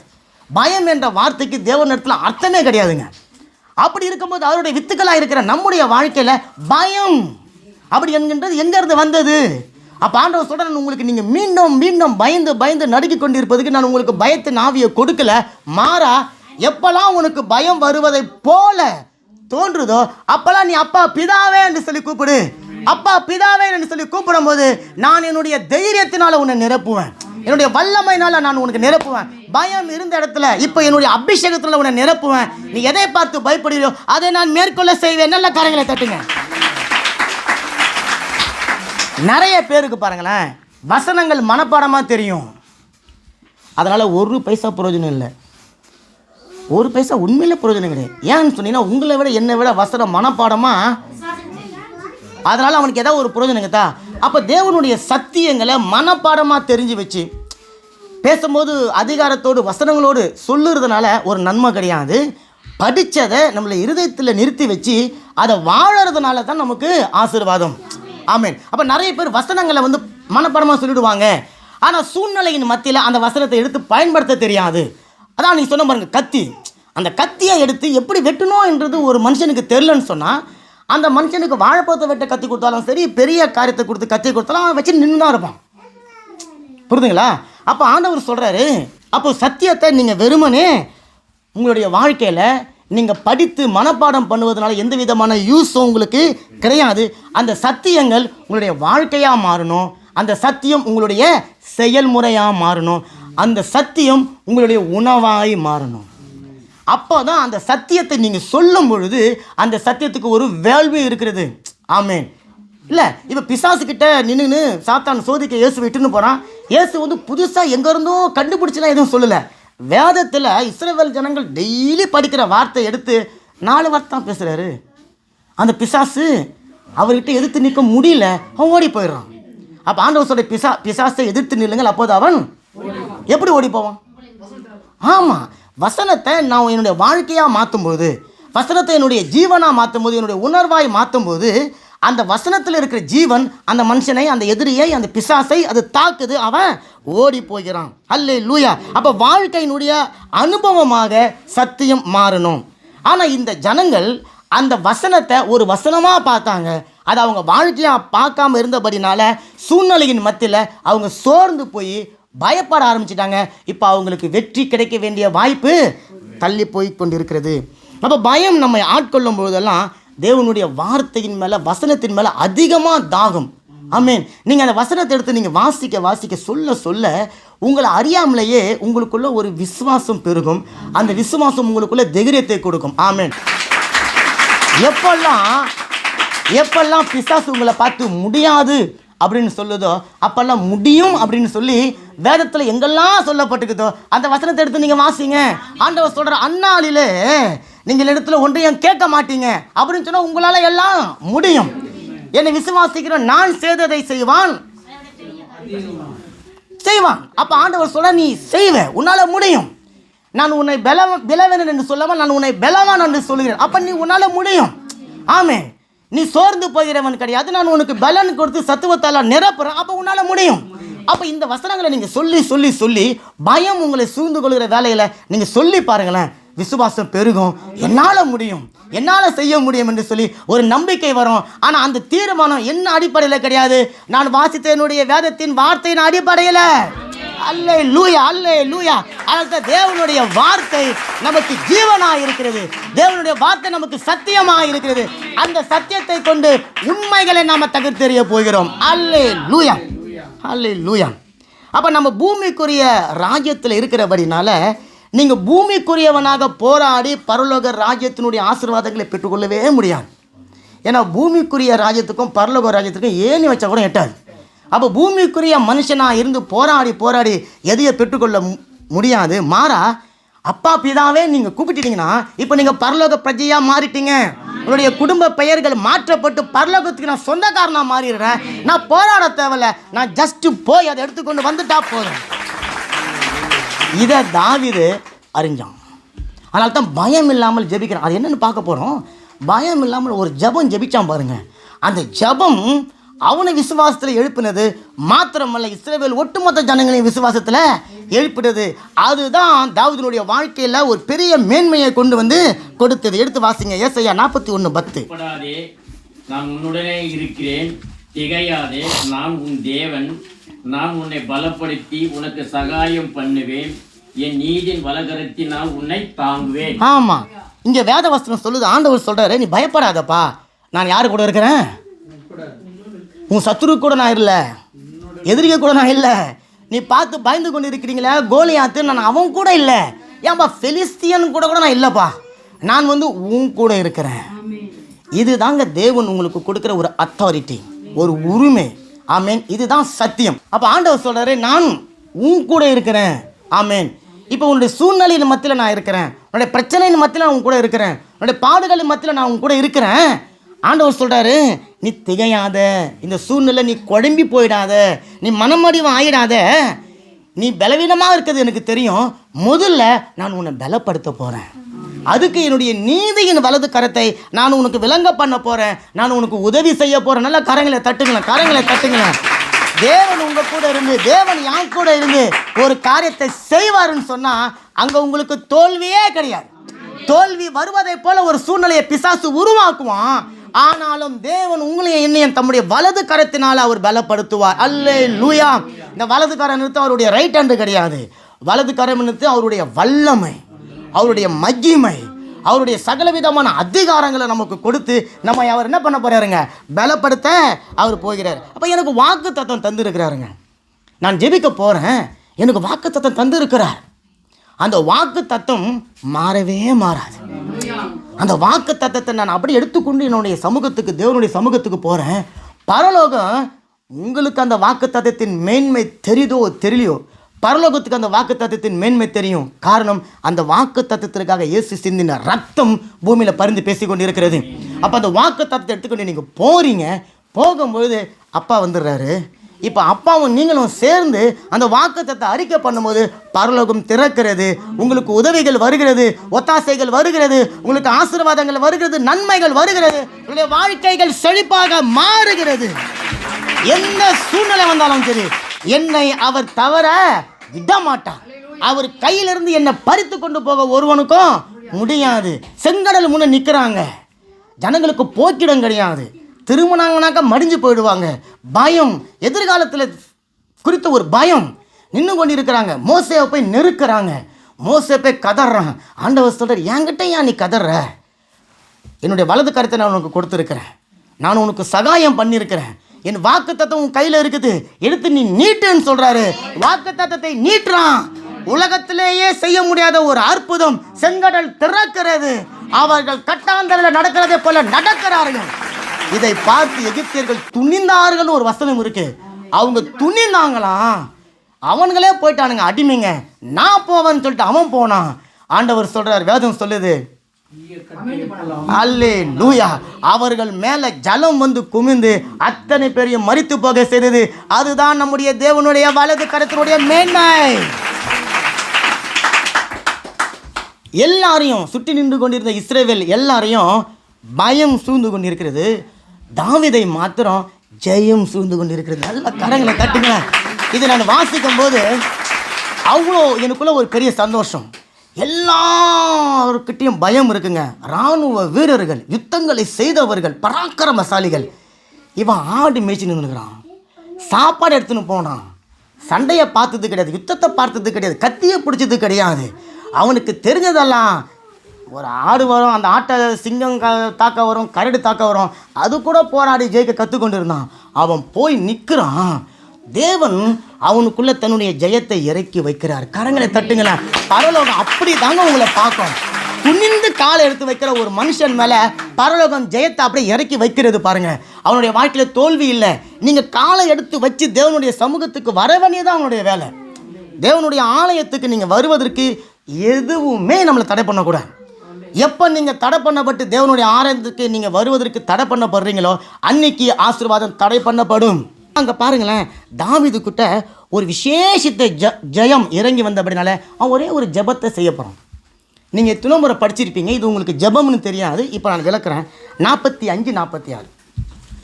தாவீது பெலிஸ்தனை நோக்கி, நீ பட்டயத்தோடும் ஈட்டியோடும் கேடகத்தோடும் என்னிடத்தில் வருகிறாய், நானோ நீ நிந்தித்த இஸ்ரவேலுடைய இராணுவங்களின் தேவனாகிய சேனைகளின் கர்த்தருடைய நாமத்தினாலே உன்னிடத்தில் வருகிறேன். இன்றைய தினம் கர்த்தர் உன்னை என் கையில் ஒப்பு கொடுப்பார். நான் உன்னை கொன்று உன் தலையை உன்னை விட்டு வாங்கி பெலிஸ்தருடைய பாளையத்தின் பிணங்களை இன்றைய தினம் ஆகாயத்து பறவைகளுக்கும் பூமியின் காட்டு மிருகங்களுக்கும் கொடுப்பேன். ஆதலால் இஸ்ரவேலின் தேவன் ஒருவர் உண்டென்று பூலோகத்தார் எல்லோரும் அறிந்து கொள்வார்கள். நல்ல முதல்ல கரங்களை தட்டிடுங்களேன். இது எவ்வளவு பெரிய ஒரு விசுவாச ஜெபம் தெரியுங்களா? விசுவாசம் துளி கூட வேலை செய்ய முடியாத ஒரு சூழ்நிலையில் அவனுடைய வாழ்க்கையில் விசுவாசம் செயல்படுகிறது. எதன் அடிப்படையில்னு சொன்னால் 2 அடிப்படையில் தான். அவன் சொல்கிறான் அந்த கோலியாத்தை பார்த்து, நீ நிந்தித்த இஸ்ரவேலினுடைய இராணுவங்களின் தேவனாகிய சேனைகளுடைய கர்த்தரின் நாமத்தில் உன்னிடத்தில் வருகிறேன். அவன் பாருங்க, தன்னுடைய விசுவாசத்தை பெருக்கிக் கொள்ள தேவனை எப்படிலாம் பார்க்குறேன் பாருங்களேன். நேரம் அங்கேருந்து போய் நான் என் தேவனுடைய நாமத்தில் வருகிறேன் சொல்லியிருக்கலாம், அல்லது யாவே அல்லது யெகோவா அல்லது இஸ்ரவேலின் தேவன் அப்படிலாம் சொல்லியிருக்கலாம். அவனுக்குள்ளே விசுவாச பெருக்க சொல்கிறான் பாருங்களேன். முதல்ல இஸ்ரவேலுடைய இராணுவங்களின் தேவனாகிய சேனைகளுடைய கர்த்தரின் நாமத்தில் உன்னிடத்தில் வருகிறேன். எத்தனை நாமம் சொன்னால் 5 நாமம் சொல்கிறான். 5 எதை சொல்லுதுங்க வேதத்தில்? கிருபையை சொல்லுது. விசுவாசம் அவங்ககிட்ட இருக்குது, கிருபை இறங்கி வந்துடுது. நல்ல கரங்களை தட்டுங்களேன், நல்ல கரங்களை தட்டு. தன்னுடைய விசுவாசத்தை அவன் வர்த்திக்க பண்ணுறான் பாருங்க. எந்த நாமத்தை கொண்டு நீ நிந்தித்தியோ, எந்த நாமத்தை நீ தூஷித்தியோ, எந்த நாமத்தை கொண்டு இஸ்ரவேல் ஒட்டுமொத்த ஜனங்களையும் நீ பயத்தின் ஆவினால கட்டி வச்சிருக்கிறியோ, அந்த நாமத்தினுடைய மேன்மை உனக்கு தெரியுதோ தெரியலையோ, அந்த நாமத்தினுடைய மேன்மை எனக்கு தெரிகிறது. அந்த நாமத்தினாலே நான் உன்னிடத்தில் வருகிறேன் அப்படின்னு சொல்லிட்டு இப்போ விசுவாசத்தை பேசுகிறான். என்ன பேச போகிறோன்னு சொன்னால், நாங்கள் உன்னை கொலை செய்ய போகிறோம், நாங்கள் உன்னை வெட்ட போகிறோம், நாங்கள் உன் மேலே யுத்தம் பண்ண போகிறோம் அப்படின்னு சொல்லலை. என்ன சொல்கிறாங்க? கர்த்தர் இன்றைய தினம் கர்த்தர் உன்னை என் கையில் ஒப்பு கொடுப்பார். நான் உன்னை கொன்று உன் தலையை உன்னை விட்டு வாங்கி பெலிஸ்தருடைய பாளையத்தின் பிணங்களை இன்றைய தினம் ஆகாயத்து பறவைகளுக்கும் பூமியின் காட்டு மிருகங்களுக்கும் கொடுப்பேன் சொல்லிட்டு, இதனால் எனக்கு தான் பெருமை கிடைக்கும், என்னுடைய பெயர் பிரஸ்தாபப்படும்னு சொல்லாமல், அதனால் இஸ்ரவேலின் தேவன் ஒருவர் உண்டு என்று சொல்லி பூமியில் இருக்கிற சகல ஜாதிகளும் அறிந்து கொள்வார்கள். நல்ல கரங்களை தட்டுங்க. தேவன் மேலே எவ்வளோ பேர் ஒரு வைராக்கியம், எவ்வளோ பேர் வாங்கிய தெரியுங்களா? நிறைய பேர் நம்முடைய பேர் பிரஸ்தாபத்துக்காக நிறைய காரியங்களை செய்கிறோம். தாவீது செய்கிறான். ஆரம்பம் தேவனுடைய நாமம், முடிவு தேவனுடைய நாமம். அல்லேலூயா. நான் சொன்ன பாருங்க, இயேசுவே நீங்கள் போன உடனே பரலோக ராஜ்யம் திறக்கிறது. இவன் தேவனுடைய நாமத்தை முதல்ல சொன்னான், விசுவாசத்தை அறிக்கை செஞ்சான், தேவனுடைய நாமத்தில் முடிச்சான், கதை முடிஞ்சு போச்சு. அல்லேலூயா. தேவன் அவனை பார்த்தாரு. எனக்காக வைராக்கியம் பாராட்டுகிற, எனக்காக மேன்மை பாராட்டுகிற ஒருத்தவன் பூமியில் இருக்கிறான், அவனுக்கு என்னுடைய வல்லமையை நான் விளங்க பண்ண போகிறேன். இந்த ஜெபம் தான் பயம் இல்லாமல் ஜெபிக்கிறது. எப்படின்னா, இயேசுவின் நாமத்தை மாத்திரமே மேன்மைப்படுத்தணும், அதை மாத்திரம்தான் நம்ம சொல்லணும். என்னை பற்றி, என்னுடைய பெருமை, என்னுடைய திறமைகள் அதெல்லாம் வேஸ்ட்டு, அதெல்லாம் தேவையில்லை. இவன் சொல்கிறான், முதலும் அவர் தான், முடிவும் அவர் தான். இடையில அவனுடைய விசுவாசத்தை அறிக்கை பண்ணிட்டான். இங்கே எங்கேயாவது தேவனை நீங்கள் அவனை கொலை பண்ணுங்க, தேவனை நீங்கள் அவனை வெட்டுங்க, அதெல்லாம் அவன் சொல்லலை. நான் தான் வெட்ட போகிறேன், நான் தான் கொலை பண்ண போகிறேன். உன் தலை மட்டும் கிடையாது, பெலிஸ்தருடைய எல்லா தலைங்களும் இன்றைக்கி பாளையத்தில் கிடக்கும் அப்படின்னு சொல்லிட்டான். அப்படின்னு சொன்னால் இந்த வெற்றி எனக்கு மட்டும் இல்லை, இஸ்ரவேல் ஜனங்க ஒட்டுமொத்தத்துக்கும் உண்டாக போகுது. அவனுடைய அந்த சிந்தனையை ஆண்டவர் பார்த்தாரு. பயமில்லாமல் ஜெபிக்கிற இந்த மனுஷனுடைய ஜெபத்தை பார்த்து அவன் என்னென்னலாம் ஜெபத்தில் சொன்னானோ அதெல்லாம் செய்யும்படிக்கு கிருபை இறங்கி வந்தது. விசுவாசம் வேலை செஞ்சது, ஜெயம் உண்டானது. கரைகளை தட்டுங்களேன். அந்த கோலியாத்துக்கு முன்னாடி நின்ன இஸ்ரவேலுக்கும் தெரியும், நான் ஏற்கனவே சொன்ன மாதிரி இந்த கோலியாத் தோற்கடிக்கக்கூடிய ஒரு மனுஷன் இல்லை அப்படின்னு அவங்க நினச்சிருந்தாலும் அவனை என்னால் தோற்றடிக்க முடியும் அப்படிங்கிற விசுவாசம் அவங்களுக்குள்ளே இல்லை. இப்போ தாவீது உங்களுக்கு தெரியும், சும்மா வேடிக்கை பார்க்க தான் போனான், நடந்த சம்பவங்களை பேசினுக்கிறான். அப்போது கோலியாத்து வந்து தேவனுடைய நாமத்தை தூஷிக்கிறான். நல்லா கவனிங்களேன். அரசாங்க அதிகாரிகள் அவங்கெல்லாம் யாருங்க? கவர்மெண்ட் ஸ்டாஃபு, இராணுவ அதிகாரிகள் எல்லாம் கவர்மெண்ட் ஸ்டாஃபு. அவங்களுக்கு சாப்பாடு போடுற தேவனுடைய நாமத்தை தூஷிக்கிறாங்க. இவங்கெல்லாம் பயந்து உட்காந்துக்கிறாங்க. ப்ரைவேட் எம்ப்ளாயி, ஆடு மேய்ச்சிருந்த ஒரு லேபர், அவர் வந்து நிற்கிறாரு. என்ன நீ என்னுடைய தேவனை நீ நிந்திக்கிறியா? என்னுடைய தேவனை நிந்திக்கிறதுக்கு நீ யார் அப்படின்னு சொல்லிட்டு தேவன் மேலே அவனுக்குள்ள அந்த ஒரு வைராக்கியம். அவன் சொல்கிறான், நீ என்ன என்கிட்ட வரத்துக்கு நானே நாயான்றான். பாருங்கள், அவனுடைய வாயாலேயே அவனுடைய விசுவாசத்தை தேவன் பலவீனப்படுத்துகிறாரு. நீ என்னை எதிர்த்து நீ பேசுறியா? நானா உனக்கு முன்னாடி நாயா அப்படின்னு கேட்குறான். தாவீதுங்க நாயின்னு சொன்னானா? அவனை பார்த்து தாவீது ஒன்றுமே சொல்ல. அவனை பற்றி பேசலை, அவன் ஆண்டரை பற்றி பேசினுக்கிறான். இவன் பாருங்கள் அவனை பற்றி பேசுகிறான், நாயா அப்படின்றான். அப்போ தாவீது சொல்லுவான், ஆமாம் நீ சொன்ன மாதிரி தான். அந்த நாயை எப்படி அடிப்போம் நம்ம? இல்லை, கல்லால் அடிப்போம். நாய்க்கு ஒரு கல் இருந்தால் போதும். இல்லை, கல்லால் எடுத்துட்டு அவன் தான் பாருங்கள், அவன் போகும்போது கல் எடுத்துன்னு பாருங்க. ஏன்னா அவனுக்கு தெரிய நிற்கிறது ஒரு நாயின்ட்டு. அந்த நாய் குலைச்சி நின்றுச்சு. இவங்கெல்லாம் பயந்து நின்றுட்டாங்க. ஜபத்தில் அப்படி தான் நிறைய நாய்ங்க வந்து கொலைக்குது நம்மளை பார்த்து. நம்ம போய் ஒரு கணவனுக்காக ஜெபிக்கிறோம், மனைவிக்காக ஜெபிக்கிறோம், ஒரு சூழ்நிலைக்காக ஜெபிக்கிறோம், ஒரு பிரச்சனைக்காக ஜெபிக்கிறோம், நாய் குலைக்க ஆரம்பிச்சிருது. நாய் குலைச்ச உடனே நம்ம கல்லை தேடி நோக்கானுக்கிறோம். நீங்கள் போகும்போது கல்லோட போகணும். கல் எதுங்க? சொல்லு. ஆமாம், தேவனுடைய வார்த்தை. நீங்கள் கல்லோட போகணும். அப்போ தான் நிறைய பேர் கல்லை தேட வேண்டியது.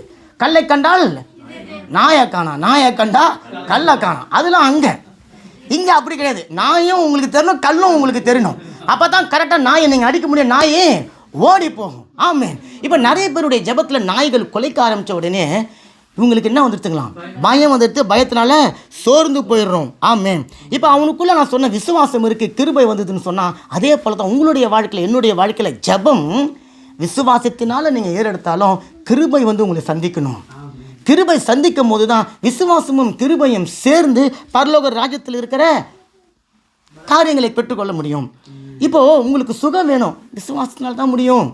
கணவர் ரட்சிக்கப்படணும், மனைவி ரட்சிக்கப்படணும், பிள்ளைகள் ரட்சிக்கப்படணும், சபைக்கு வரணும், தேவ நாமத்தை மகிமைப்படுத்தணும், எந்த ஒரு காரியம், வேலை கிடைக்கணும், நோய் தீரணும், மனைவி வரணும், கணவன் வரணும், எந்த குழந்தை பிறக்கணும், எந்த ஒரு காரியமாக இருந்தாலும் கிருபை உங்களுக்கு கொடுக்கப்பட்டிருக்கிறது. ஆனால் விசுவாசம் உங்களுக்குள்ள செயல்படணும். ஆமேன். அப்போ விசுவாசத்தில் நீங்கள் செயல்படும் போது தான் உங்களுடைய வாழ்க்கையில் வெற்றி உண்டாகும், உங்களுடைய வாழ்க்கையில் செழிப்பு உண்டாகும். அல்லேலூயா. தேவன் கிருபையால் உங்களுக்கு கொடுத்ததை எல்லாம் நீங்கள் விசுவாசத்தினால தான் பெற்றுக்கொள்ள முடியல. கரங்களை தட்டுங்களேன். இப்போ விசுவாசம் உங்களுக்குள்ள இல்லைன்னு சொன்னால் நீங்கள் தேவனுடைய கிருபையால் வைக்கப்பட்டிருக்கிற காரியங்களை பெற்றுக்கொள்ள முடியாது. இப்போ நான் நாளைக்கு காலையில் எல்லாரும் எழுந்துச்சு நீங்கள் ஒரு கடைக்கு போகிறீங்க. அந்த கடையில் இருக்கிற எல்லா பொருளும் உங்களுக்கு வேணும். இல்லை, கடையில் இருக்கிற எந்த பொருளும் வேணாம்னு சொல்ல போகிறோமா? அதிகபட்சம் பண்ண அல்கோல் இருந்தால் நம்ம வேணாம்னு சொல்ல போகிறோம். மீது எல்லா பொருளும் நமக்கு வேணும். ஆனால் அந்த பொருளெல்லாம் வாங்கிறதுக்கு உங்களுக்கு என்ன வேணும்? பணம். பணம் இல்லாமல் நீங்கள் போய் எந்த ஒரு பொருளையும் வாங்கின்னு வர முடியாது. அதே போல் தான் தேவன் கிருபையால் கடையில் இருக்கிற எல்லா பொருளையும் போல உங்களுக்கு ஆசீர்வாதம் வச்சிருக்கிறாரு. அந்த ஆசீர்வாதத்தை நீங்கள் எடுத்துன்னு வரதுக்கு பணம் என்கின்ற விசுவாசம் வேணும். விசுவாசம் இல்லைன்னு சொன்னால் நீங்கள் பணத்தை இல்லாமல் போய் நின்று பேக்க பார்த்து தடை பார்த்து தொட்டு பார்த்து இந்த டிவியில் அது இருக்குதா எதுக்குதா நல்லா தெரியுது நம்ம 1000 கேள்வி கேட்டுட்டு இப்போ எடுக்க போகிறீங்களா, அதை போயிட்டு வரேன்னு சொல்லிட்டு வந்துடுவோம். அதே போல் தான் விசுவாசம். எல்லாமும் உங்களுக்கு தான், ஆனால் அதை பெற்றுக்கொள்ள பணம் வேணும், விசுவாசம் வேணும். அப்போ ஆண்டவர் சொல்கிறார், விசுவாசம் இல்லாமல் எனக்கு பிரியமாக நீ நடக்க முடியாது. வேற ஒரு மொழிபெயர்ப்பில் சொல்லிட்டு, விசுவாசம் இல்லாமல் என்னை திருப்திப்படுத்த உன்னால் முடியாது. ஆண்டவரை திருப்திப்படுத்துறதுக்கு எதுவுமே வேணாம், விசுவாசம் இருந்தால் போதும். பாருங்கள், அப்போ அந்த விசுவாசத்தோடு தான் நாங்கள் போகணும். ஆமேன். இப்போ ஜெபம் இல்லாமல் தேவனுக்கு பிரியமாக இருப்பது கூடாத காரியம்னு சொல்லப்பட்டிருக்குது. அப்படியா? ஆமான்ட்டீங்க எல்லாரும். ஜெபம் இல்லாமல் தேவனுக்கு பிரியமாக இருக்கிறது கூடாத காரியம் சொல்லப்பட்டிருக்குதா? இல்லை. பரிசுத்தமாக இல்லாமல் தேவனுக்கு பிரியமாக இருப்பது கூடாத காரியம் போட்டுக்குதா? உபவாசம் இல்லாமல் தேவனுக்கு பிரியமாக இருப்பது கூடாத காரியம் போட்டுக்குதா? எதுவுமே தேவனை பிரியப்படுத்த முடியாதுங்க. விசுவாசம், ஒரே ஒரு விசுவாசம் மற்ற காரியங்கள் எல்லாம் உங்களுக்குள்ள கொண்டு வந்து விடும். அப்போ இந்த விசுவாச ஜெபம் உலகத்தை ஜெயிக்க உங்களுக்கு உதவி செய்கிறது. இப்போ விசுவாசம் உங்களை தூண்டுகிறது, உங்களை ஏவுகிறதுன்னு சொன்னால் அந்த விசுவாசம் என்ன மேலே கிடையாது, யார் மேலே கிடையாது, என்னுடைய எந்த சம்பந்தமான தகுதியின் மேலேயும் கிடையாது. விசுவாசத்தை எனக்குள்ளே துவைக்கினவரும் அந்த விசுவாசத்தை வளர செய்து ஏற்ற காலத்தில் முடிய பண்ணுகிறவருமாகிய தேவன் மேலே அந்த விசுவாசம் இருக்கணும். அல்லேலூயா. அப்போ எப்பெல்லாம் விசுவாசம் உங்களுக்குள்ளே செயல்படுதோ சத்தியம் அது உங்களுக்குள்ளே கிரியை செய்யும். உண்மை என்கிறது மாறி போகக்கூடியது. சத்தியத்தை உண்மை ரெண்டுக்கும் உள்ள வித்தியாசத்தை நீங்கள் கண்டுபிடிக்கணும். உண்மையை சத்தியம் மேற்கொள்ளும். ஆனால் ஒரு காலமும் உண்மை சத்தியத்தை மேற்கொள்ள முடியாது. ஆமாம், நல்ல கரையில் தட்டுங்களேன். இப்போ நான் ஒரு வசனம் வாசிக்கிறேன். இது நீங்கள் எப்படியோ ஒரு 100 முறை 1000 முறை வாசிச்சிருப்பீங்க. இன்னைக்கு அந்த அர்த்தம் சூப்பராக தெரியும் பாருங்க. யோபு 5:9 வாசிங்க. ஆராய்ந்து முடியாத பெரிய காரியங்களையும் எண்ணி முடியாத அதிசயங்களையும் அவர் செய்கிறார். இந்த வசனம் நீங்கள் படிச்சிட்டீங்க. ஆராய்ந்து முடியாத பெரிய காரியங்களையும் எண்ணி முடியாத அதிசயங்களை அவர் உங்களுக்கு செய்கிறார். இது உங்களுக்கு அர்த்தம் புரியுதுங்களா? புரியுது. இப்போ நான் சொல்கிறேன் பாருங்க. இங்கிலீஷ் பைபிளில் தி மெசேஜ் பைபிள் ஒன்று இருக்குது. அதில் சொல்லுது, he is famous for great and unexpected acts. There is no end to his surprise. இந்த வசனம் சொல்லுது, அவர் பெரிய எதிர்பாராத காரியங்களை செய்கிறதுல ரொம்ப ஃபேமஸ். அவர் நம்மை ஆச்சரியப்படுத்தி நமக்கு தேவையான காரியங்களை செய்கிறதுல முடிவே கிடையாது. காரணம், அதில் அவர் ரொம்ப ஃபேமஸ். இவன் ஃபுட்பாலில் ஃபேமஸு, அவன் கிரிக்கெட்டில் ஃபேமஸு, இவன் அதில் ஃபேமஸு. ஆனால் ஆண்டவர் சொல்கிறாரு, என்னுடைய பிள்ளைகளை நான் ஆச்சரியப்படுத்தி அதிசயப்படுத்தி அவங்க பிரமித்து போகத்தக்கதான காரியங்களை செய்கிறதுல நான் ஃபேமஸ். அல்லேலூயா. ஆண்டவர் பாருங்க எதில் ஃபேமஸ் தெரியுங்களா? அவருடைய பிள்ளைகளுடைய தேவைகளை குறிப்பாக அறிந்து அவங்க எதிர்பார்ப்பதை விட அதிகமாகி கொடுத்து அவங்களை திக்குமுக்காட செஞ்சிடணும். ஐயோ எனக்கா ஆண்டவரை எனக்கா இதை கொடுத்தீங்கன்னு சொல்லிட்டு அவங்க திக்குமுக்காடி போக வைக்கிறதுல என் தேவன் ஃபேமஸ். இப்போ நீங்கள் பாருங்கள், எங்கள் அப்பா என்னை சந்தோஷப்படுத்துறதுல ஃபேமஸ், என்னை அசத்துறதுல ஃபேமஸ், என்னை திருப்தி ஆக்குறதுல ஃபேமஸ். பிள்ளைகளுக்கு பிறந்த நாள் கொண்டாடும் போது அவங்களுக்கு ஒரு சர்ப்ரைஸ் செய்கிற மாதிரி உங்களுக்கு டெய்லி பிறந்த நாளை செய்கிறார் தேவன். டெய்லி உங்களை சர்ப்ரைஸ் பண்ணுறார், டெய்லி உங்களை திருப்தி ஆக்குறார். காலையில் ஏஞ்ச உடனே உங்களுக்கு ஒரு சர்ப்ரைஸ் காத்துன்னு இருக்கு. ஆமீன். உங்களுடைய வாழ்க்கையில் தேவன் அப்படியே ஒரு அசாத்தியமான ஒரு திருப்தியான ஒரு அற்புதத்தை செஞ்சார் தெரியுங்களா? அதில் அவர் ரொம்ப ஃபேமஸுங்க. என்ன தெரியுங்களா? உங்களுடைய வாழ்க்கையில் என்னுடைய வாழ்க்கையில் ஒரு பெரிய ஆச்சரியமான காரியத்தை செஞ்சு உங்களை அவர் திருப்தி ஆக்கினார். ரட்சிப்பை கொடுத்தாரு பாருங்க. ஆமேன். நமக்கு கொடுத்த ரட்சிப்பு பாருங்க, அந்த ரட்சிக்கிறதுல அவர் மட்டும் தாங்க ஃபேமஸ். அதுக்கு ஈக்குவலாக வேறு யாரும் கிடையாது. ஒரு மனுஷனை ரட்சிக்கிறதுக்கு இயேசுவால மட்டும்தான் முடியும். அதில் தான் அவர் ஃபேமஸ். அல்லேலூயா. நீங்கள் சொல்லுங்கள், ஆண்டவரே நீங்கள் இந்த காரியத்தில் ஃபேமஸ்ன்னு பார்த்தேன். ஆண்டவரே என்னுடைய கணவனை ரட்சிக்கிறது நீங்கள் ஃபேமஸ் ஆமாம் எனக்கு காட்டுங்க ஆண்டவரே. சொல்லி கேளுங்க. என்னுடைய மனைவி என்னுடைய வயிற்றில் ஒரு குழந்தை எதிர்பார்க்குற ஆண்டவரே. ஆமாம் ஆமேன்னு சொல்லுங்க. ஆண்டவர் அதில் நீங்கள் ஃபேமஸ் ஆமாம் கொடுங்க ஆண்டவரே. என்னுடைய கடன் பிரச்சனை ஆண்டவர், அந்த கடன் பிரச்சனை தீர்க்கிறதுல நீங்கள் தான் ஃபேமஸ் ஆமாம் தீருங்கப்பா. அப்போ என்னென்ன காரியம் மண்டல ஓடுது பாருங்க. இந்த டைலாக்கை மறந்துடாதீங்க. ஆண்டவர் சொல்லுங்க, இதுதான் ஆண்டவரை திருப்தி ஆகுறது. ஆண்டவரை நீங்கள் ஃபேமஸ் ஆமாம். எவனே நாங்கள் நடிப்புக்கு ஃபேமஸ்ன்னு சொல்லிட்டு கிடந்தோம், அவன் செத்து போயிட்டான். எவனையும் ஃபுட்பாலில் ஃபேமஸ் செத்து போயிட்டான், கிரிக்கெட் ஃபேமஸ் செத்து போயிட்டான். ஆனால் நீங்கள் everlasting famous man. You are the everlasting famous god. You are ever lasting.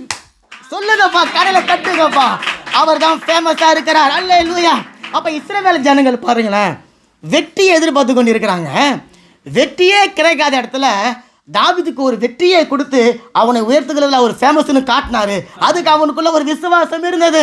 யாருக்கிட்டலாம் விசுவாசம் இருக்குதோ அவங்க கிட்டலாம் அவரே இப்போ நான் ஃபேமஸ்ப்பா, நான் ஃபேமஸ், நீ கவலைப்படாத, நான் இருக்கிறேன் உங்க கூட அப்படின்னு சொல்லி தன்னுடைய ஃபேமஸ் எடுத்து உங்க மேலே வச்சு அவர் உங்களுடைய ஃபேமஸ் ஆக்குகிறார். நல்ல கரையில் தட்டுங்களேன்.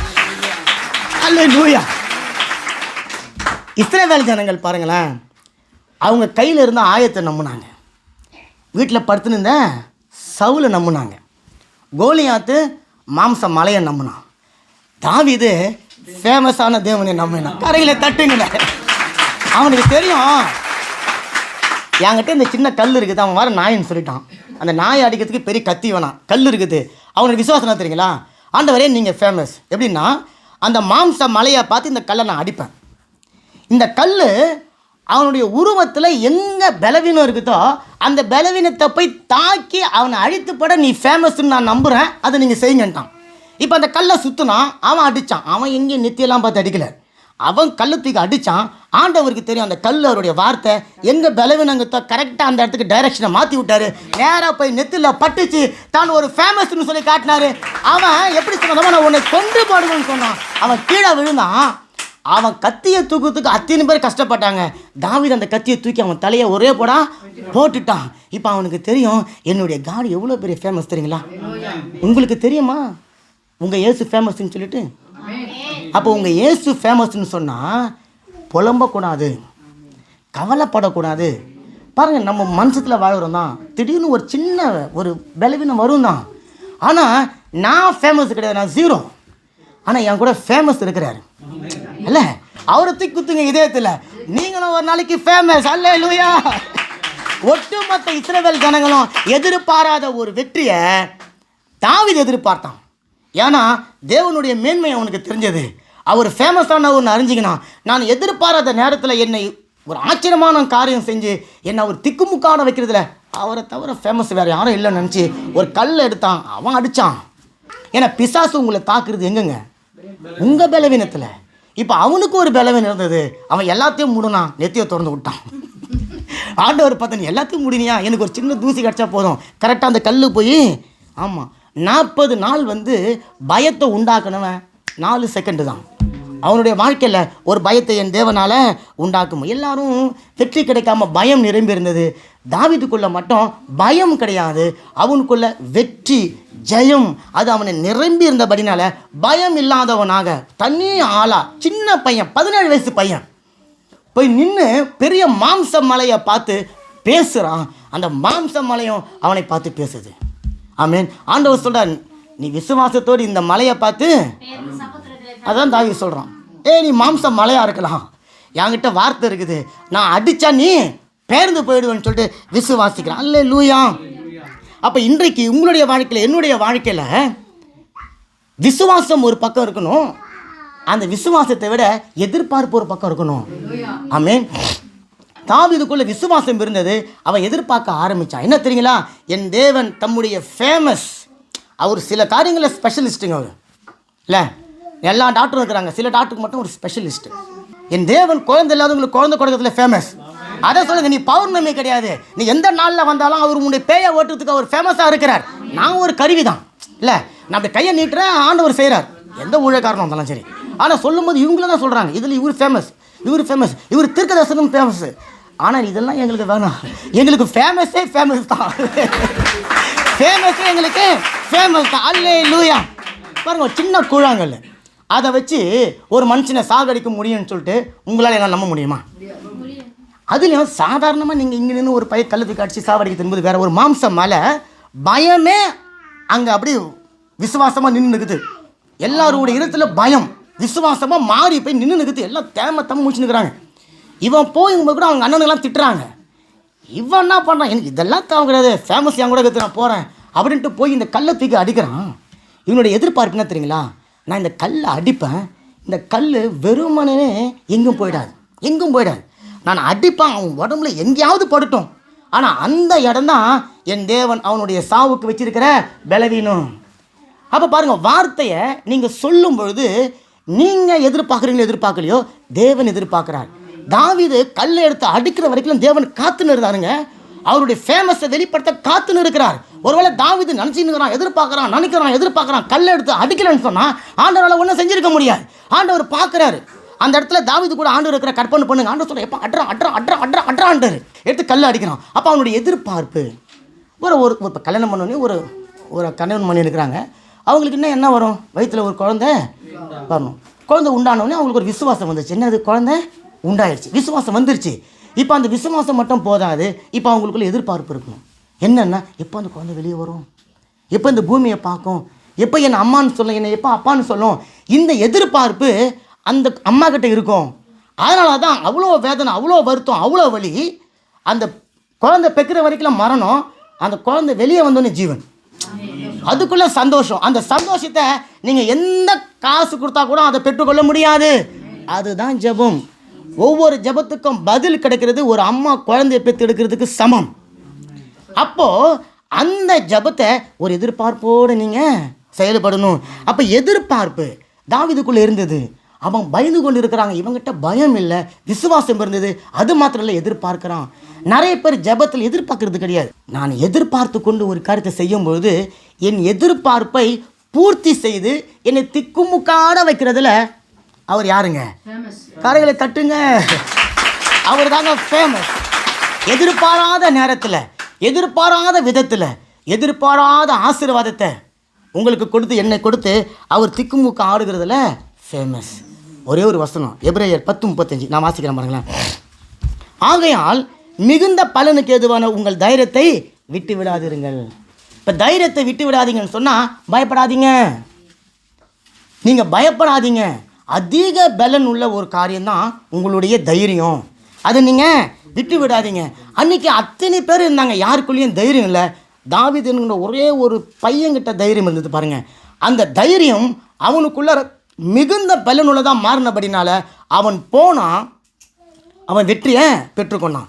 நீங்கள் நல்லா கவனித்து பார்த்தீங்கன்னா தாவீது பேசுனதுக்கும் அவன் கல்லால் எடுத்து அடித்ததுக்கும் அந்த கல் அவனுடைய நெத்தியில் படுவதற்கும் இடைப்பட்ட நேரம்தான் அவனுடைய விசுவாசத்தை தேவன் செய்து முடிக்கிறத தன்னுடைய ஃபேமஸை காட்டினது. நீங்கள் அந்த சம்பவத்தை எடுத்து வாசித்து பார்த்தீங்கன்னா தாவீது கவனையும் கல்லையும் எடுத்துக்கொண்டு கோலியாத்துக்கு நேராக ஓடுறான். நீ நல்லா பார்த்தீங்களா? அதை வாசித்து பாருங்கள். இங்கே அவன் முடிவு எடுத்துட்டான், தீர்மானிச்சிட்டான், அடிக்க போகிறான். ஆனால் அவன் இங்கேருந்து அடிக்கலை, கோலியாத் கிட்ட ஓடுறான். அவன் ஓடுனான் பாருங்க. அதுதான் அவனுடைய வாழ்க்கையில் விசுவாசத்தினால் உண்டாகக்கூடிய ஆசீர்வாதத்தை பெற்றுக்கொள்ளக்கூடிய நேரம். புரிதுங்களா? அவன் பேசின உடனே அற்புதம் நடந்தில்ல, அவன் கள்ளத்துக்கு அடித்த உடனே அற்புதம் நடக்கலை. அந்த கல் பட வேண்டிய இடத்துல பட்டு அவன் சாய்ந்தான். சாய்ந்த மாத்திரத்தில் அவன் விழுந்து போனான். விழுந்து போன உடனே அவன் போய் வெட்ட வேண்டியதை வெட்டணும் இல்லை? அப்போ உங்களுடைய வாழ்க்கையில் நீங்கள் விசுவாசத்தை வெளிப்படுத்தி எதிர்பார்க்க ஆரம்பித்த உடனே அற்புதம் நடந்துடாது, அதிசயம் நடந்துடாது. அதுக்கு ஒரு நேரம் இருக்குது. அந்த நேரம் வரைக்கும் நீங்கள் தாவீதை போல ஓடின்னு தான் இருக்கணும். நின்னீங்கன்னு சொன்னால் மறுபடியும் உங்களை பலவீனம் தாக்கிடும், மறுபடியும் பயம் உங்களை தாக்கிடும். அப்போ ஓடிக்கொண்டே இருக்கணும். ஆமேன். ஒரு ஊருக்கு கிளம்பி போகிறோம், எங்கே போகிறோம், எத்தனை மணிக்கு போகிறோம், எப்போ வருவோம் தெரியாமல் நீங்கள் பண்ணி போயிருந்தீங்கன்னா என்றைக்கு போய் நீங்கள் போக வேண்டிய இடத்துக்கு போவீங்க? அப்போ டெஸ்டினேஷனை போல் நீங்கள் ஃபிக்ஸ் பண்ணணும். உங்களுடைய ஜெபத்தினுடைய முடிவு என்ன? பதில் கிடைக்கணும் இல்லை? பதிலை தீர்மானிங்க. நிறைய பேர் ஜெபத்தை தீர்மானிக்கிறோம், பதிலை விட்டுடுறோம். ஜெபிக்கிறோம், பதிலை மறந்துடுறோம். அப்போ பதிலை தீர்மானிக்கணும். என்னுடைய சுகத்துக்கு, ஆரோக்கியத்திற்கு, நோய்க்கு இது தான்பா பதில். இதை தான் நான் முடிவு பண்ணிட்டேன். இதை நான் பெற்றுக்கொள்றதுல ஓடினே இருப்பேன். ஓடி பெற்றுக்கொள்கிற வரைக்கும், அதை என்னுடைய கண்கள் பார்க்குற வரைக்கும், கையால் தொடுற வரைக்கும் விசுவாசித்து கொண்டே இருப்பேன். தொட்ட பிறகு விசுவாசம் முடிஞ்சு போயிடும். அதுக்கு மேலே உங்களுக்கு ஏன் அது மேலே விசுவாசம் இல்லை? அப்போ தாவீதை போல விசுவாசத்தின் மேலே நீங்கள் ஓடும்பொழுது விசுவாசம் எதிர்பார்ப்பாய் மாறி எதிர்பார்ப்பு உங்களுக்கு ஜெயமாய். ஹல்லேலூயா. அப்போ வசனம் சொல்லுது, தாவீது கவனை எடுத்தானா, கல்லை எடுத்தான், அடித்தான். வசனம் சொல்லுது பாருங்கள், 1 சாமுவேல் 17:49. வேணாம், அந்த கல் அவனுடைய நெற்றியில் பதிந்து போனதினால் அவன் தரையில் முகம் குப்புற விழுந்தான். இன்னைக்கு உங்களுடைய ஜெபத்தில் பிசாசு அப்படி முகம் குப்புற விழுந்து போகணுமா? கல்லை எடுங்க, கவனில் வைங்க, அடிங்க, அவன் விழுந்து போவான். பயம் உங்களை மேற்கொள்ளாது. எழுந்து நில்லுங்க.